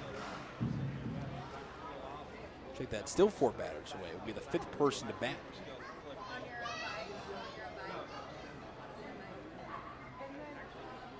Fastball down.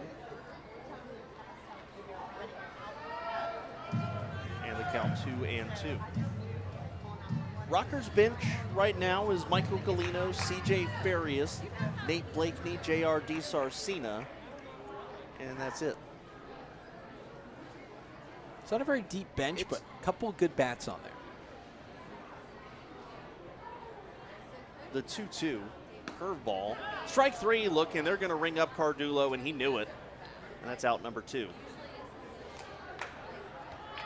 To bring up Jerry Downs. Downs on the day, a single, a walk, and a strikeout. JR DiSarcina is up at the top step of the dugout, so if the pitcher spot does come up this inning, he will be the guy. And now a couple of guys milling about the pen. If Jerry Downs gets on base, I bet you they start throwing a little quicker.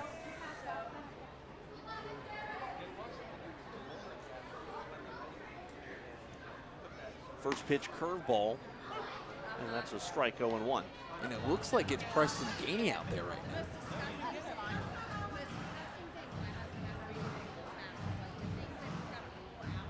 And it is. He's currently warming up. We wouldn't see Preston for a 2-inning save, would we? You never know. We've seen enough crazy things this year. We could chalk that one up. Maybe Jamie's thinking that the 8th inning may be the last inning because of the forecast. Here's the 0-1. A fastball to Downs, and it just misses 1-1. What would be a game in Atlantic League in the last 2 weeks if it wasn't some sort of rain? Well, we joked that 9-inning games are kind of becoming the anomaly now for the High Point Rockers. Now a game that doesn't include rain in some way, shape, or form is becoming the anomaly. 6 of their last 12 games have been affected by rain in some way, shape, or form. That includes a game up at Long Island that never saw any rain, but it was predetermined to shorten the game from 9 to 7 innings because of the forecast later that evening. The 1-1 to Downs, swings and wraps a ground ball to second. Phillips picks it up, throws on to first, and the Rockers go down 1-2-3 in the 7th. So we head to the top of the 8th inning now. It's a 1-run game. Rockers holding on to the 5-4 advantage. Go back to the top of the 8th. Rockers Baseball Network, driven by Van York Auto.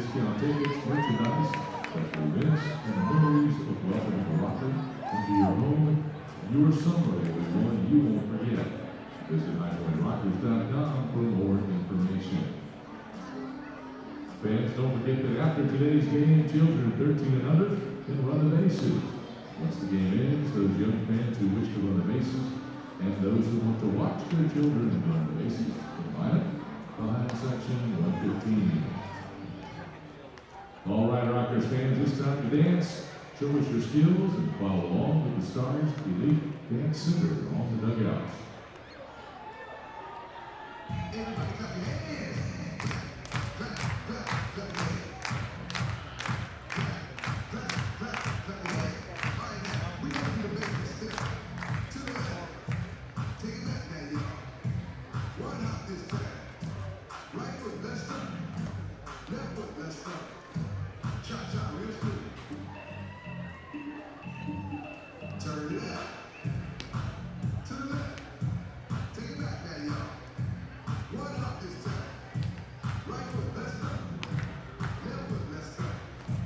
Cha-cha now, y'all. Now it's time to get funky. To the right now. To the left. Take it back now, y'all. One hop this time. One hop this time. Right foot, two steps. Top of the 8th inning, Rockers are on top by a score of 5-4. John Fasola back out on the mound. And why wouldn't he be after just 8 pitches to retire 2 hitters in the 7th inning? And he comes out to face Baldachin, Aklinski, and Romanski. Kendrick Cruz, Javik Blake here with you as we are counting down the outs until the Rockers could potentially pick up a sweep, and we're counting down the minutes until the heavens open. Pitch a strike to Baldachin to start the inning. Last check, we get about 30 minutes until this thing hits, and it is a massive sell. Fastball, that's a strike to the count 0-2. Well, and see, here's the thing. When we started the game, the rain was expected to get here at 10-ish, 10:30. It has moved up 2.5 hours as Baldachin is rung up looking, strike 3. But no, it's moved up so quickly in time. That'll bring up Ben Aklinski, who was 2 for 2 with a home run and a walk.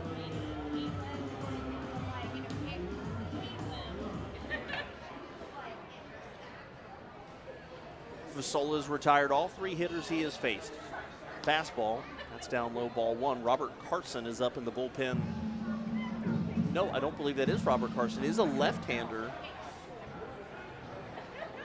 But it doesn't look like Robert Carson. I'm very confused who that is in the bullpen for Lexington.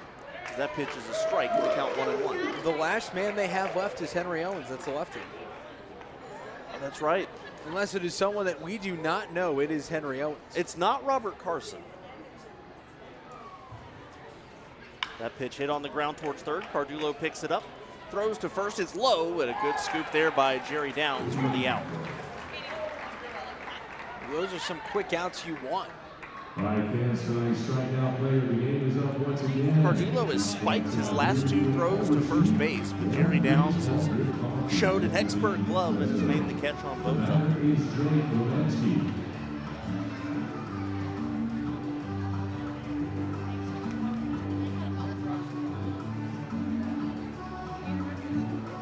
That's got to be Henry Owens. But it doesn't look like Henry It Owens. doesn't look like it at all. Fastball, and that's a strike. It is not Robert Carson. Robert Carson, 6'4", 240. That is not the man in the pen.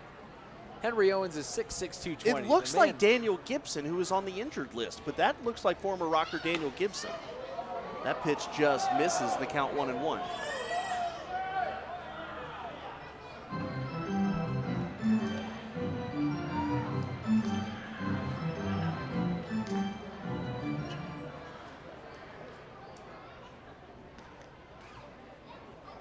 One ball, one strike. That's hit deep down the left field side. It goes foul, but that was home run distance. And the count 1-2. Well, as far as what I can see on the transactions list in the Atlantic League, Daniel Gibson was activated back on July 13th. So it looks like potentially the Lexington Legends roster may not have been updated to reflect his activation, because that's exactly who that looks like in the bullpen. The 1-2 popped up and it gets out of play. The count stays 1-2. The official attendance for today, 2,112 fans, continuing a very strong homestand for the Rockers. But a lot of fun nights, a lot of big crowds, and a lot of smiling faces around the ballpark. And if the baseball game gets over quick enough, kids 13 and under could still run the bases today. Might be a slip and slide. The 1-2 swung on, popped up.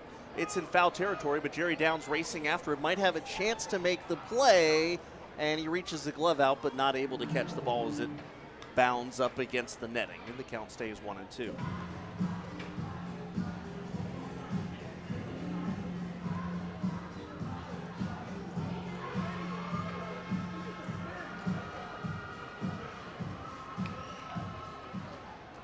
Three fairly well-attended ball games here at Truist Point this weekend.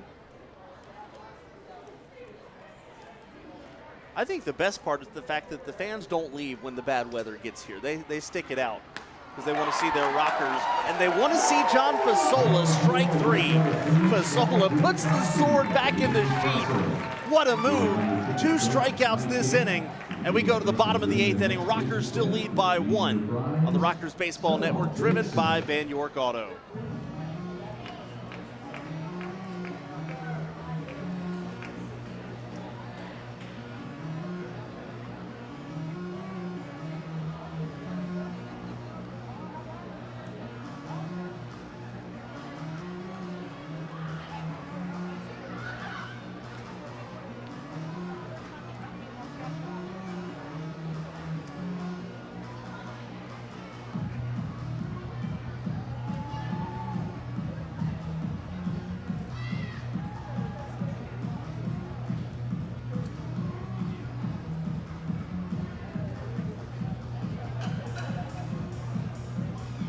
This called bullpen is sponsored by Purple Wires.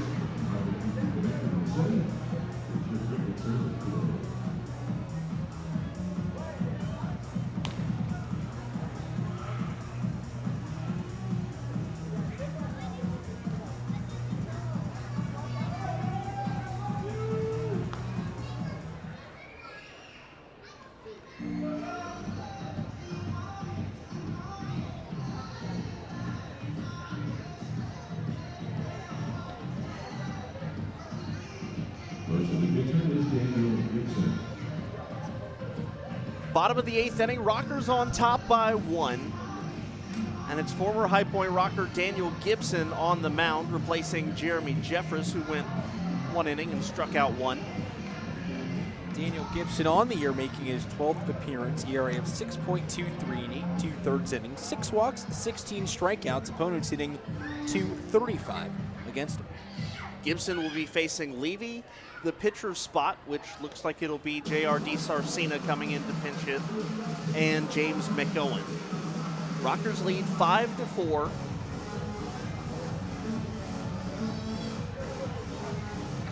Rain is expected about 20 minutes away.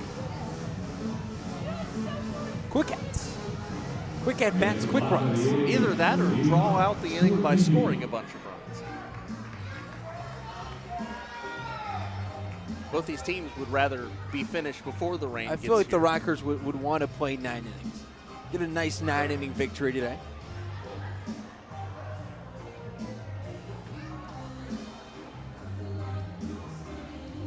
Well, the key to success the first 2 games was 7 runs. The Rockers scored 7 in both of their first 2 games. They're 2 shy of that number now. Daniel Gibson will deal first pitch here to Stuart Levy. Swings and breaks his bat on a weak foul ball down the third base side, racing over and not able to make the catch there is third baseman DJ Peterson, as Stuart Levy has to go back for some new lumber.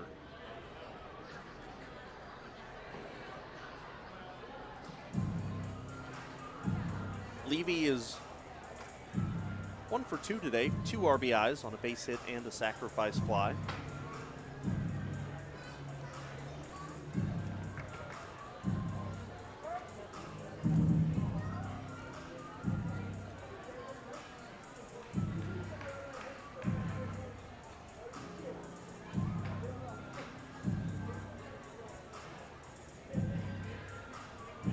Gibson looks in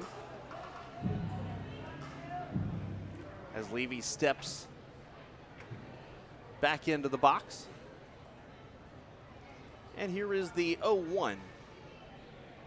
Off-speed pitch, that's down low. 1-1. Romanski tried to frame it, but did not get the call. Of course, you cannot influence an umpire's decision now.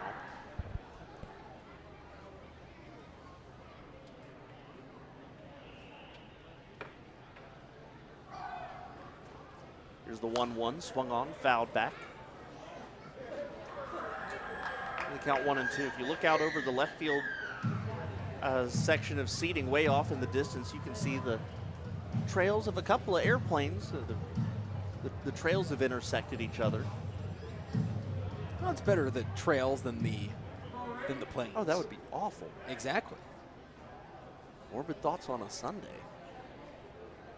Here's the 1-2 to Levy. Big swing and a miss on the high fastball, strike 3. Rockers fans trying not to think morbid thoughts of their own and try to hang on to this 1-run lead against Lexington. The rain now expected around 8:38. So that gives us about 26 minutes of playtime. Now the hard stuff is not supposed to get here until around 8:50, so light rain could end it. We as long as there's not a whole lot of lightning, which is what delayed the game earlier, we can play through some rain. Here's J.R. DiSarcina, the pinch hitter. Gibson kicks, fires, first pitch. DiSarcina swings, high fly ball, center field.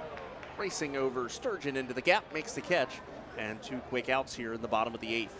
Time for one last check of the Atlantic League scoreboard, brought to you by Ginny Maurer Cruise Planners. One final already today, Lancaster 5, Southern Maryland 3. It took 3 hours and 7 minutes. Every other game in the bottom of the 8th inning. Gastonia 13, West Virginia 7, bottom of the 8th inning. And on Long Island, 15-5 Ducks over the Revs, bottom of the 8th inning. James McOwen, 1 for 3 with an RBI, is the hitter. And the first pitch to him up and in, ball 1. It also looks like the man who's going to get a chance to record the save is not Preston Gainey, but Daniel James. I'll tell you what, James has pitched some good 8th innings. He's earned a shot at he's been fantastic, especially that Preston has got a little roughed up last time up against the Legends. The 1-0 to McOwen, fastball strike at the knees. And Preston faced the top of the order. Next inning, it will be the bottom two, then the top of the order. So trying to avoid a situation where Gainey's facing the same guys for the second time in 3 days. 1 ball and 1 strike to McOwen. And here's the pitch from Gibson. Fires that one just outside, 2-1.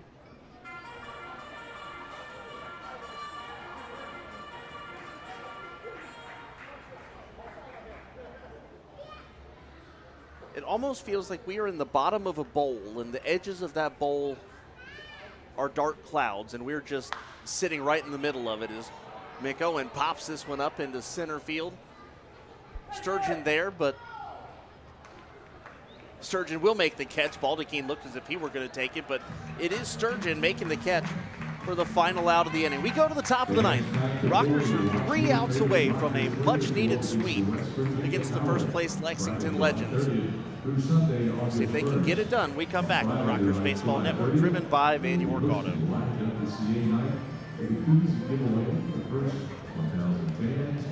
the special jersey auction. Don't forget about our rocket fireworks show after the game. We will be inviting everyone to watch from the field. Then on Saturday, July 31st, we will be giving away a one-of-a-kind Frank Viola bobblehead to the first 1,500 fans who entered to the point. Presented by the UPS store. And finally, on Sunday, August 1st, we will be celebrating a very special birthday of very young Height. Come out to experience all of the mascot fun as we celebrate our favorite course.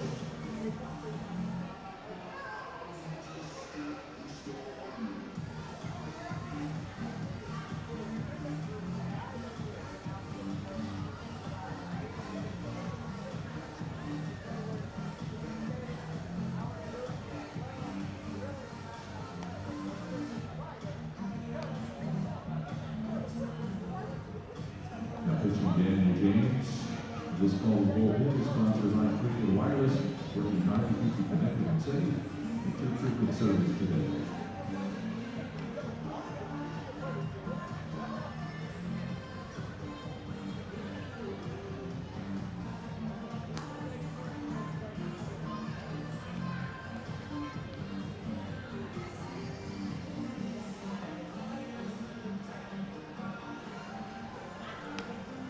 Top of the ninth. Rockers go to the bullpen after John Fasola pitched an inning and 2/3, faced 5 hitters, retired them all, struck out 2. And they go now to young right-hander Daniel James. James, facing his former team, was a legend back in 2019 in the Royals organization. This is his 9th appearance, a team best 1.13 ERA in 8 innings, has walked 0, struck out 8, and opponents hitting .226 against him. Rockers giving Preston Gainey a day off here. And leading off to start the 9th inning is Chris Fornacci in the pitcher spot. It'll be Fornacci, Pugh, and Sturgeon. Rockers lead 5-4. 3 outs away from maybe not just the biggest series of the year, but could be the biggest victory of the year to date. 3 big outs standing in their way of accomplishing that. First pitch, down low, ball 1 to Fornacci. We talked about it in the pregame show. Rockers were 8.5 coming into today. It's 6.5, or coming into the series. It's 6.5 now. The 0-1, that's a fastball strike, 1-1. If you win, you're 5.5 out. If you lose, you're back to 7.5 out, and that almost feels a little unreachable with the amount of games left. But 5.5, there's still a sliver of hope there. They beat over 500 for the first time in 32 days. Last over 500 on June 16th. The 1-1, swing and a miss, and the count 1-2. Lexington would drop to 9-14 on the road. This is a team that just is a different team away from Kentucky.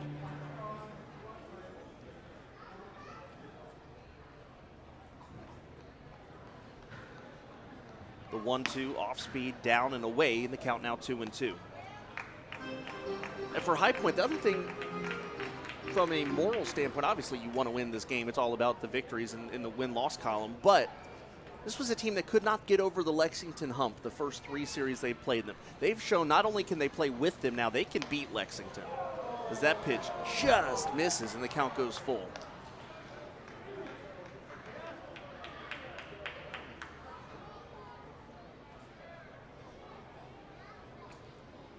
James just missed on that 3-2 pitch. It was a good looking throw. Here is the 2-2. Here's the 3-2. Swung on. That's lined into left field. Will be extra bases for Fernacci as McOwen picks it up, and it's a leadoff double for Lexington. The tying run is at second. The go-ahead run now at the plate in the form of Tillman Pugh. Well, the question here is, do you bunt with Tillman Pugh to bring up Cole Sturgeon? I think you do.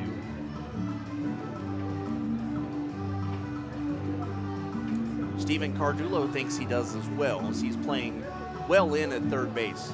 Tillman Pugh does not have a sacrifice this year.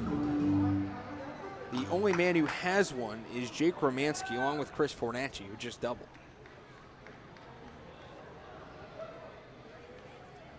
James comes set, tying run at second, nobody out. First pitch to Pugh, curveball swung on, that's hit deep into center field. Johnny Field racing back, not going to get to it. Nobody is, that's gone. Tillman Pugh, a 2-run home run. And the Rockers' lead is gone. Craig Stim's chance at a victory is gone. And it's now 6-5 Lexington in the top of the 9th. It just felt like that one big hit was coming from Lexington. They've been waiting for it for 3 days, and that rain delay did not help the Rockers one bit. I'll bring up Cole Sturgeon, 3 for 4.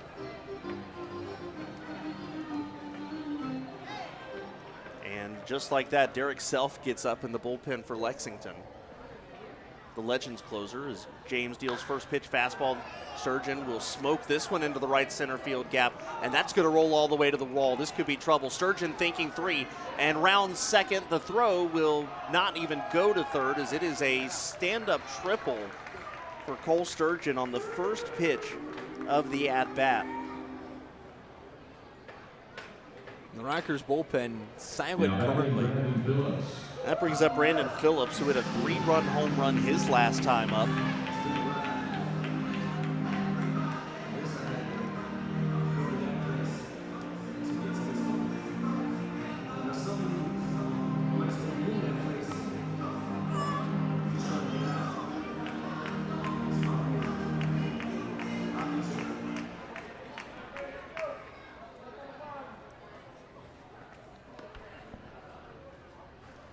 First pitch to Phillips, fouls it back, count 0-1. Kind of reminds me of a NASCAR race in which the winner, or the guy leading the race, if there's rain in the area, the winner, or the leader says, oh, there's rain everywhere, while everybody else said, no, it's not raining, we still have time to catch up with this guy. Rockers players will soon be like, oh, it's pouring, but Lexington will say, no, it's not. As Phillips swings, fouls this one off, count 0-2.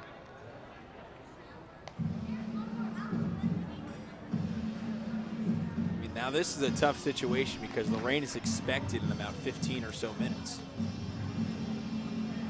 It is slowly creeping up, and it is a massive ban expanding from Kingsport, Tennessee, all the way down to Wilmington. The 0-2, Phillips pokes this one into right field, base hit. Sturgeon comes in to score for Brandon Phillips, his 4th RBI of the game. And it's now 7-5. Daniel James still has not retired a single hitter. Frank Viola going out now to talk to James. And John Fasola yelling down to the bullpen. I wonder if the Rockers will get somebody up. And they will. A couple bodies milling around. Now you've got to. This is a situation where it's a 2-run game. You're still in it at this point. But you've got to make sure that this game does not get any more out of hand than what it is right now. When you look ahead to who the Rockers have in the bottom of the order, or in the bottom of the 9th inning, it's Alfonso, Joe Johnson, and Johnny Field. So you will be going back around to the top of the lineup in the bottom of the 9th inning, but you've got to keep the deficit here at 2. And Nefi Agando now up in the Rockers pen. Oh, it's just one right there. I thought it went like all the way down here.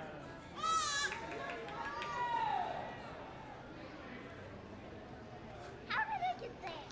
DJ Peterson with the base hit, or check that, 2 walks today. Takes ball 1.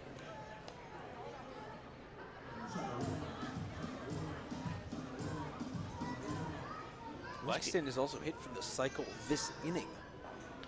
That's, yeah. 4 batters. Swing and a miss there, count 1-1. That's impressive, not only to do it in an inning, but to only need the first 4 hitters to do so. Double, homer, triple, single. I mean, that is a tough thing to do. The 1-1, that's down and blocked nicely there by Levy. 2 balls and a strike. Rockers were riding a 5-game winning streak going into today, and going into the 9th inning looked like they could even extend it to 6, but all of a sudden Lexington in the first 4 hitters has not only taken the lead but extended it now to 2 runs. Fastball up and away, and the count 3 balls, 1 strike to Peterson.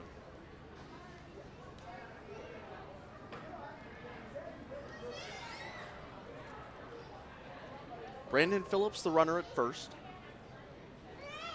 And here's the 3-1. That's up and in, ball 4.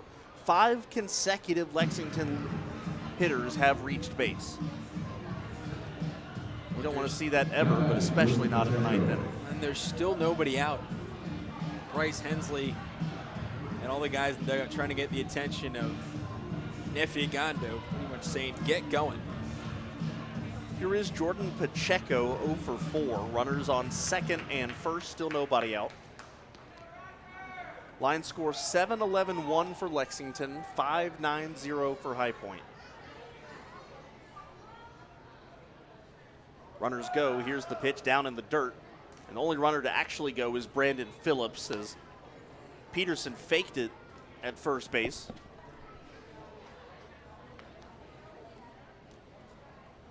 For Brandon Phillips, that is his 4th stolen base.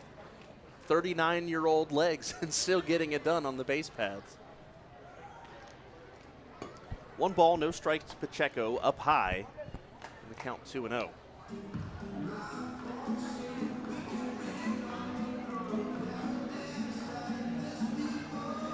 Just a reminder, the Rockers head to Lancaster on Tuesday to begin a 3-game set with the Barnstormers. First pitch scheduled for 6:35 will be on MixLR at 6:30 on Tuesday. Here's the 2-0. That's up high, 3-0. We do not have the projected rotation for either side, but one thing we do know is Blake Galen will not be there. Blake Galen finished up his Barnstormers stint for a bit. He's got a good excuse, though. He's going to Israel. He's going to Tokyo to play with Team Israel. The 3-0 to Pacheco. Swung on. That's hit into center field. Field is there to make the catch. Brandon Phillips will tag up and score easily. Now 8-5 Lexington. That's the first out of the inning.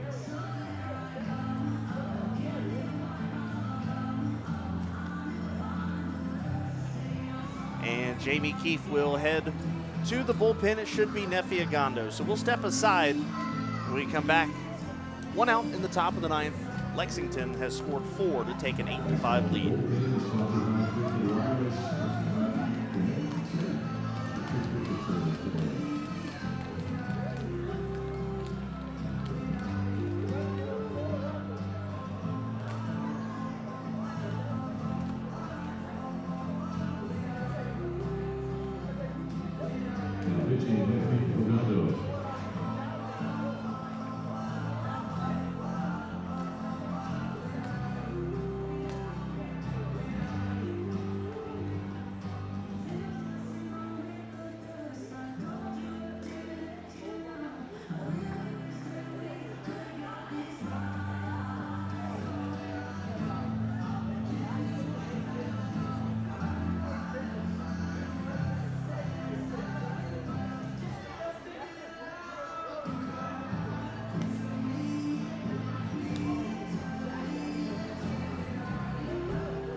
Nefiagando in the top of the ninth inning. The Rockers started the inning with a 1-run lead. They now have a 3-run deficit, and Nefiagando is going to have to try to leave some base runners that he inherits from Daniel James. James is outing today, a third of an inning, 4 hits, 4 runs, 1 walk, and he is responsible for the runner at first base.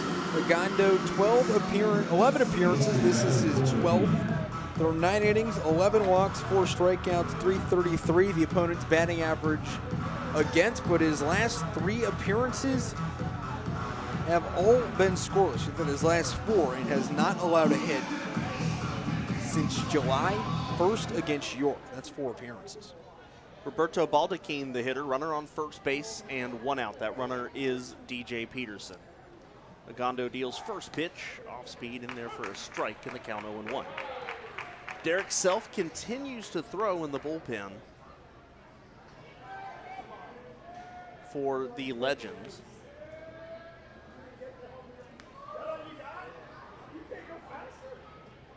And Regondo deals 0-1, swing and a miss. Nasty off-speed pitch, just darting out of the zone in the count 0-2.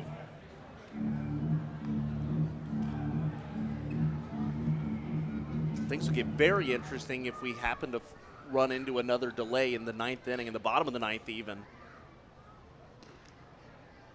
The 0-2 fastball just missing 1-2.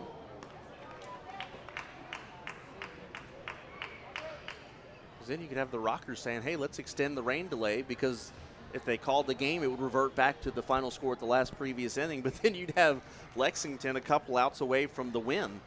The 1-2 ripped foul stays 1-2. Well, the rain now expected around the next 15 minutes or so. And there's still 1 out in this inning. This game is most likely going to end with rain coming down. The question is, how hard is that rain going to be? Obviously, they'll do everything they can to get this one in its entirety. Here's the 1-2. Off speed is inside, 2-2. The rain is actually currently just a couple blocks away. Zooming in on the weather app, truest point is about 3 blocks away from everything.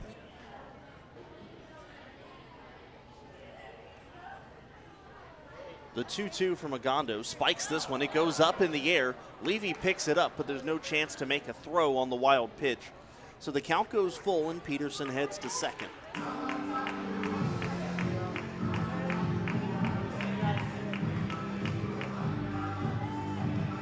Following Baldachin is Ben Aklinski, who has a home run today.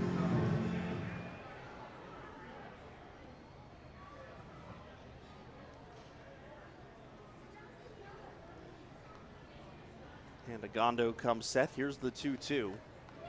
Check that, the 3-2. That's down in the dirt, ball 4. And now Aklinski represents the 8th batter of the inning for Lexington. He's got a single, a home run, and a walk today.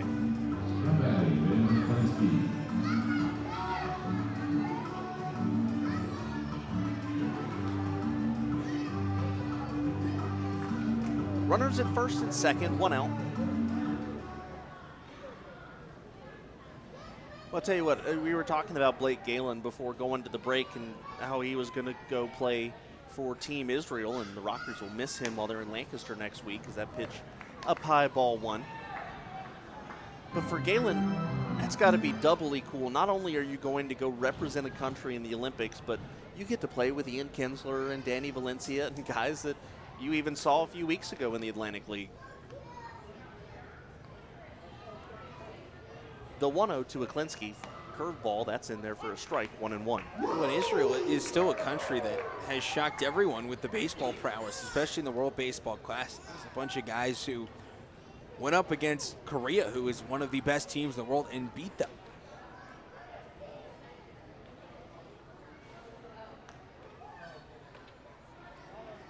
Regondo comes set. Here's the 1-1. Fastball, that's down and away.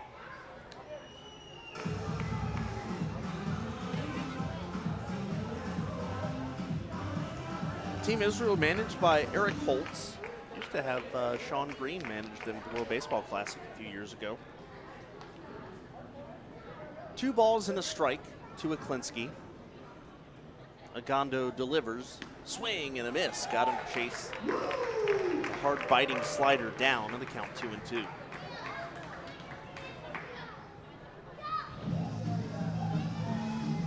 Runner at second base is Peterson. Runner at first base, Baldachin. 1 out, top of the 9th. Rockers down by 5, and you could kind of, or down by 3 rather. You kind of say it's the big inning again that's got them, except instead of the 7th, it was the 9th as this one fouled off. The problem was the 7th was also a big inning. The bullpen today has just not really had it. They haven't had it in the last 2 games they've appeared in. On Friday, they allowed 4 runs. Today, they've allowed 7. And the starting pitching's been great. The bullpen, when it's appeared, has not really been able to back them up. With the exception of John Fasola today. Oh, John Fasola was amazing. The 2-2 swung on and popped up foul.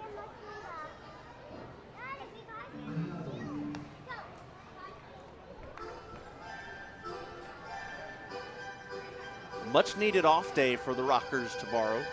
Much needed off day for us. We're going to take a nap. Multiple naps, most likely. Oh, we'll discover the threshold between a nap and sleep. The 2-2. Off speed swing and a miss, strike 3. That's a big strikeout of Ben Aklinski, and that'll bring up Jake Romanski with 2 outs in the 9th. Well, the big thing is that strikeout, because it doesn't put you in a situation where the runners move up, and it brings up Jake Romanski, who struck out last at bat against John Fasola. Romanski on the day, 1 for 4. The base hit his first at bat.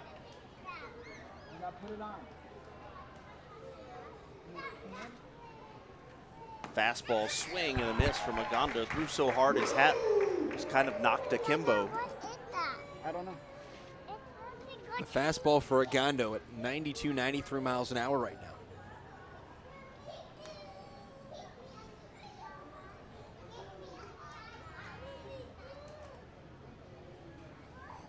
The Rockers righty takes a long look in at the signs flashed by Levy. Now comes set. Here's the 0-1. Swing and a miss. The off-speed pitch down. And the count 0-2.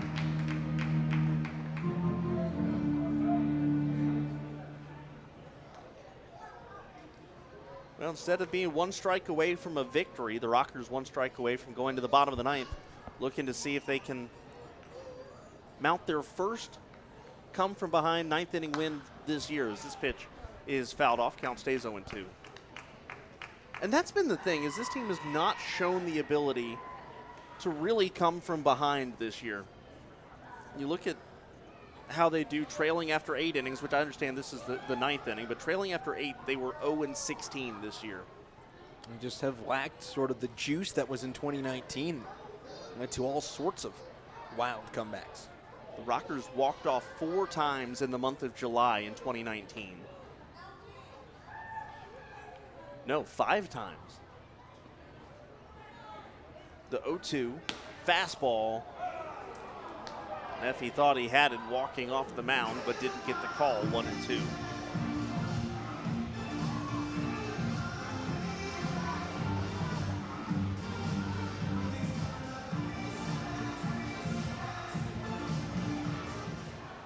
But hey, what better time for your first one than now?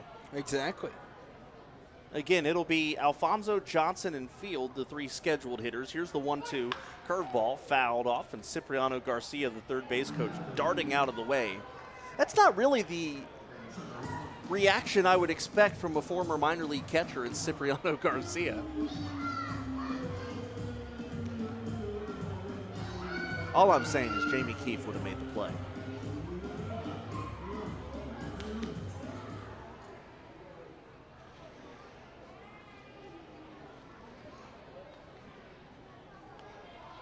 Ogondo comes set. Here is the 1-2. Off speed, did not get him to chase. They count 2-2. To Romanski, who is the 9th Lexington batter of the inning. Daniel James started the 9th inning. 5 of the 6 hitters he faced reached base.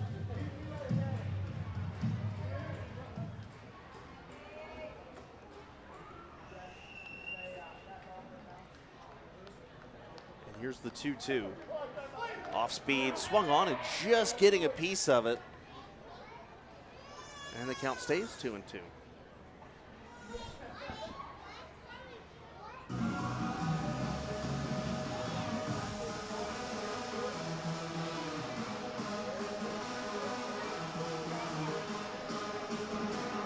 This has been a lengthy ninth inning. Really, it's been a lengthy game, as with the delays, we're coming up now on probably passing the 3 hour and 30-minute mark. 3:36. The 2-2 from Agondo. Fastball down and away, and the count goes full.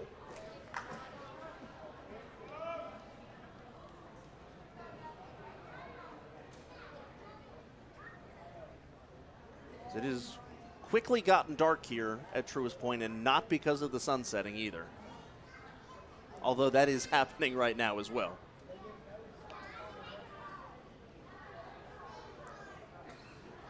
The 3-2, runners go, swung on, the strike three. The bat goes almost all the way down to the bullpen of Lexington, but Nefi Agondo strikes out Jake Romansky.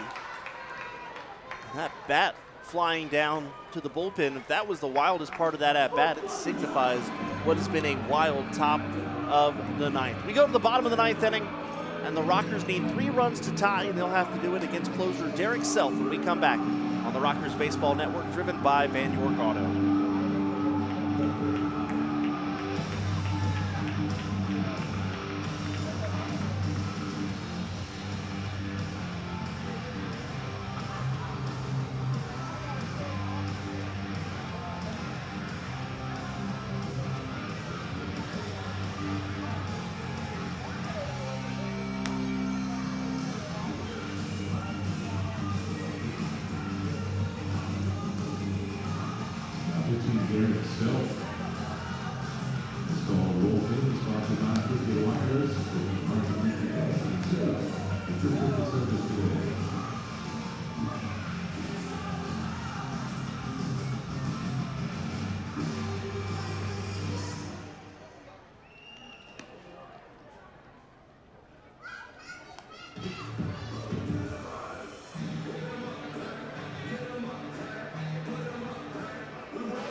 Bottom of the ninth. Here's the situation. The Rockers are down 8-5. There's another part of the situation. Daniel Gibson's night is done after 1 inning, struck out 1. And the Legends have gone to their closer, Derek Self. Derek Self comes into the ball game. It is the first time we have seen him all weekend. Self this year making his 17th appearance, has 7 saves and 8 opportunities, .331. The ERA, 16 and a third innings pitched, 3 walks, 7 strikeouts, opponents hitting .230 against him. The interesting thing about those numbers, Javik, is that for a closer, the strikeout number's not exceptionally high, which usually you've got your power guys sitting there in the back of the rotation, or back of the bullpen. It's Alfonso, Johnson, and Field, the Rockers hitters. That's 8, 9, and 1. Alfonso, a multi-hit game today, takes off-speed strike 1. Gio is 2 for 3. Johnson 0 for 3. Johnny Field 1 for 4.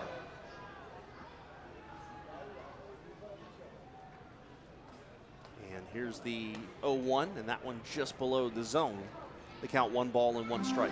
Well, this is a situation for high power. You just need base runners. You don't exactly have to do anything fancy early in the inning. You need 3 runs.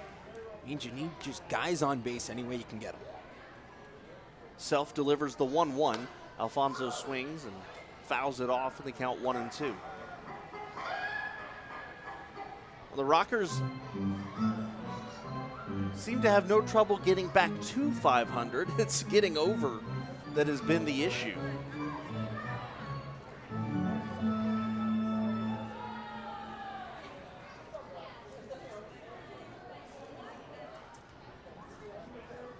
The last time that the Rockers were 2 games over 500 First the pitch, Alfonso swings, lines it left field. That ball sinking, but caught by the left fielder, Ben Aklinski, and that's out number 1 here in the 9th, brings up Joe Johnson. The last time the Rockers were 2 games over 500, they were 9-7 on June 15th against Lexington. Well, they came into that series against Lexington 9-7, got swept, were 9-9, and have not been above 500 since. The last time they were over 500 was at 9-8 on June 16th. Joe Johnson takes first pitch strike, and the count 0-1. It was 30 games ago. I keep looking up at the lights to see if there's any precipitation, but there is none, so the Rockers are going to have to manufacture their own comeback here and not rely on Mother Nature as Johnson swings, base hit off of the glove of Jordan Pacheco into right field. Joe Johnson comes through with a 1-out single. That's a big hit for Johnson. Well, now this is where it gets exciting because it gets back to the top of the order. And these are guys who can have success against self. Field, Russell, Cardullo, Downs, and Levy are the perfect 5 you want up in this situation. For the Rockers, that's just their 4th hit since the weather delay, 3rd hit since the weather delay.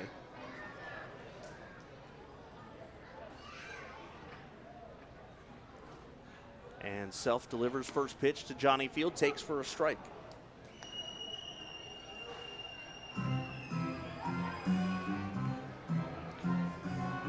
We went into a weather delay in the middle of the 5th inning for about a half hour for Lightning. And the Legends have outscored the Rockers 7-0 since. Here's the 0-1 to Field. That's down low in the count 1-1.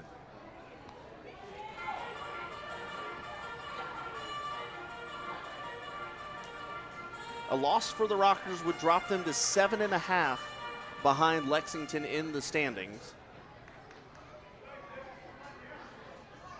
which is quite a gap to make up in the remaining 13 games or so.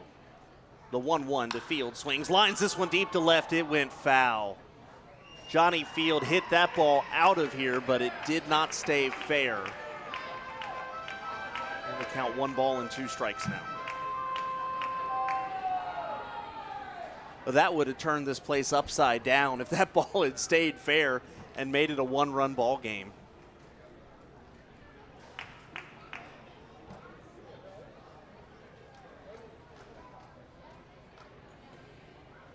Self comes set. Here's the 1-2 to Field. Fastball swings. It's this one into left field. Going back is Aklinski and hauls it in at the track. And that's out number 2. And the Rockers are down to their final out. Coming up to the plate is Michael Russell, who's got a couple of hits today, 2 for 4. Michael Russell.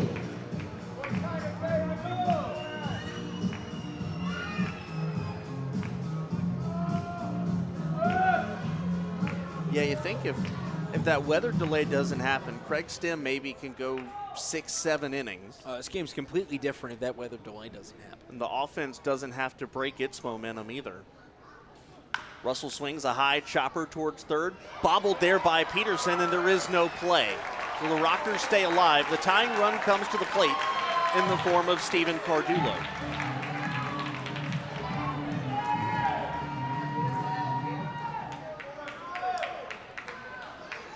Russell is at first, Johnson is at second. Steven Cardullo, who is 1 for 4 today, is the batter. Catcher Jake Romanski goes out to have a word with Self. See how that one gets scored.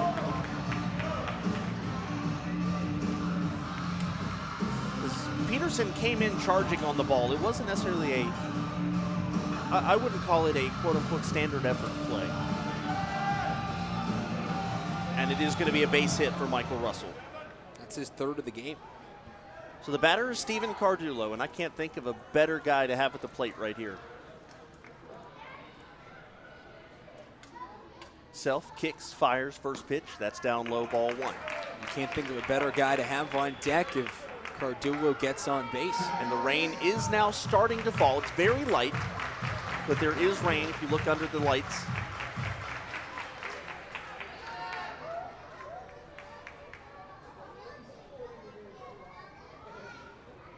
The 1-ball, no strike pitch to Cardullo. That's down low, 2-0.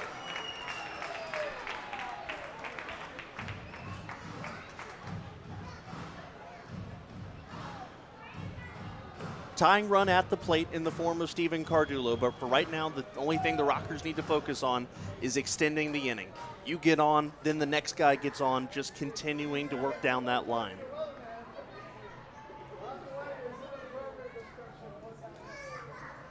Self holds the set. Here's the 2-0.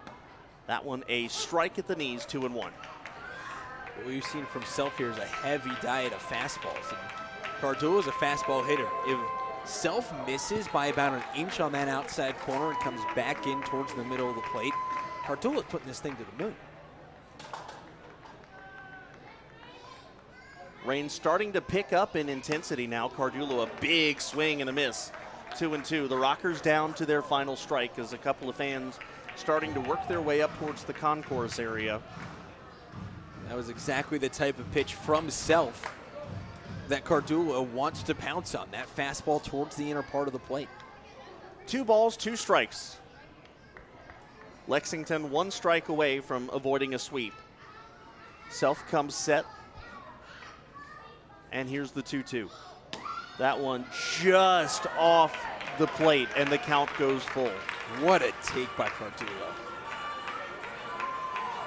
That thing was off the plate by about an inch.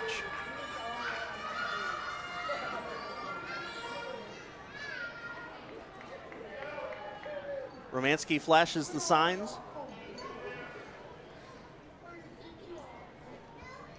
Well, now he does. He was adjusting his glove there for a moment. And Derek Self comes set and now steps off. The rain now really starting to pick up. The fans imploring Cardullo to hit a home run. You know, a lot of people would be pretty happy if he did that. He would. Timeout again called. I think Jamie Keefe would just be happy with a base hit. Bring up Jerry Downs in a big situation. I don't think anyone would mind that.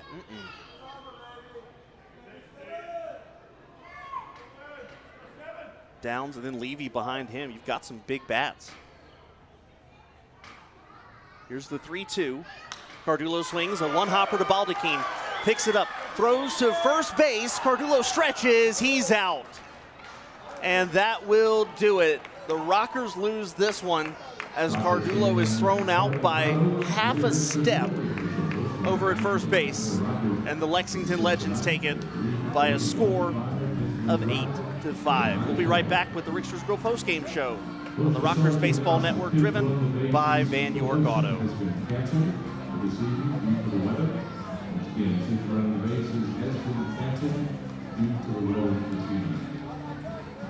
to play, and watch your favorite Rockers players go up against the West Virginia Power Pregame, July 30th through Sunday, August 1st. On Friday, July 30th, we will be hosting YWCA night for the pizza giveaway for the first 1,000 fans and a special jersey auction. Don't forget about our Rocky fireworks after the game, where we will be inviting everyone to watch the field. Then on Saturday, July 31st, we will be giving away a one-of-a-kind Frank Viola bobblehead. The first 1,500 fans so you can take to a point. Presented by the UPS store. And finally, on Sunday, August 1st, we will be celebrating a very special birthday for very young Hyde. Calling out to experience all the mascot fun as we celebrate our favorite boy. Folks, thanks for coming out this evening. Have a safe drive home. See you next time.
Welcome into the Rickster's Grill postgame show. Rickster's Grill, the official postgame hangout of the High Point Rockers. Visit them today, 3815 Tinsley Drive in High Point. Well, this one not exactly the way that you wanted to end your homestand. The Rockers took a lead into the 9th inning and could not hold it. Final score 8-5 Lexington. A game in which the Rockers, it really felt like two different games.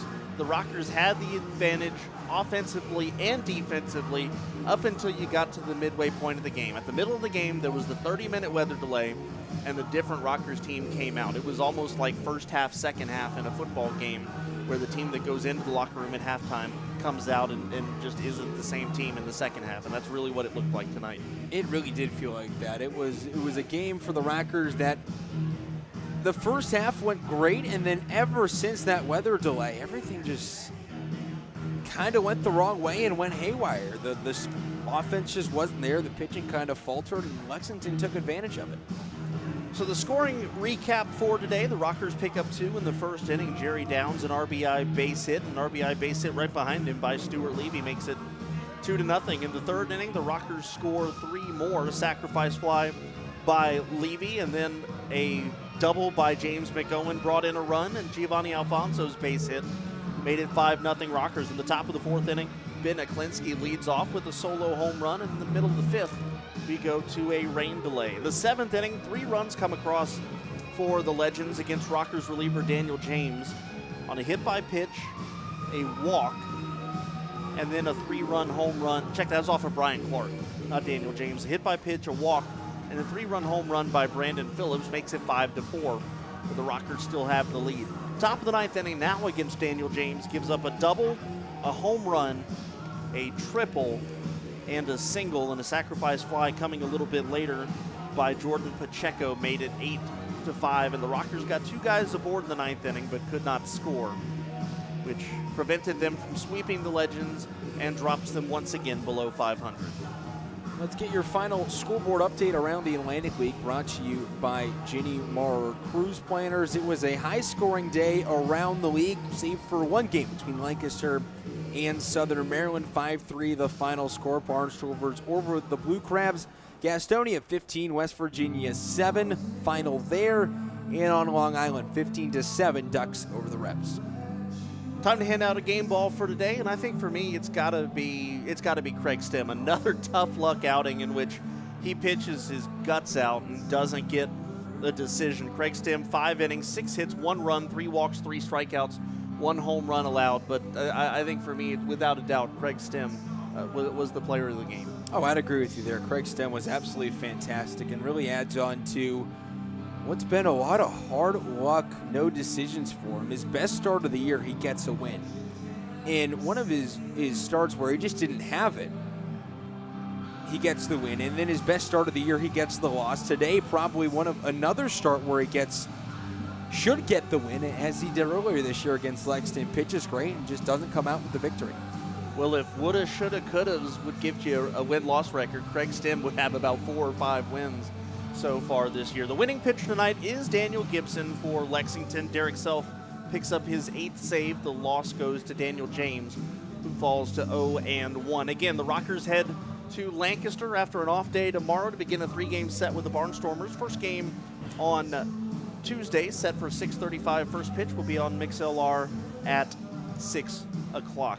Javik, final thoughts here as we wrap up this 7-game homestand. You know, today's a tough loss for the Rockers, but at the end of the day and the end of the week, they really did a fantastic job. You couldn't script a better week for the Rockers. A lot of momentum, and even though they're 7.5 back now in the first half, and it looks like they may be out of the playoff picture in the first half, it gives a lot of hope for how this team can play in the second half. I think that's the key thing for me, as well as the fact that this Rockers team plays 36, 37-odd games at home in the second half, and with the schedule skewed that way, including most of the month of August, I think this week in which they went 5-2 is a preview of what could happen in August. This is a team that could get red hot with a long home stretch and could easily be one of, if not the best teams in the South Division come the second half. So all we got to do now is just wait for that calendar to flip to August and get to the second half stretch. Well, that'll do it for tonight's game. The Rockers again lose the series finale 8-5 to Lexington, but Don't let that cloud your vision. They did win the series, and they finished this homestand at 5-2. For everyone down in the control room of the Rockers Baseball Network and Javik Blake, I'm Kendrick Fruit saying have a rockin' evening, and we will catch you from Lancaster on Tuesday, 6 o'clock.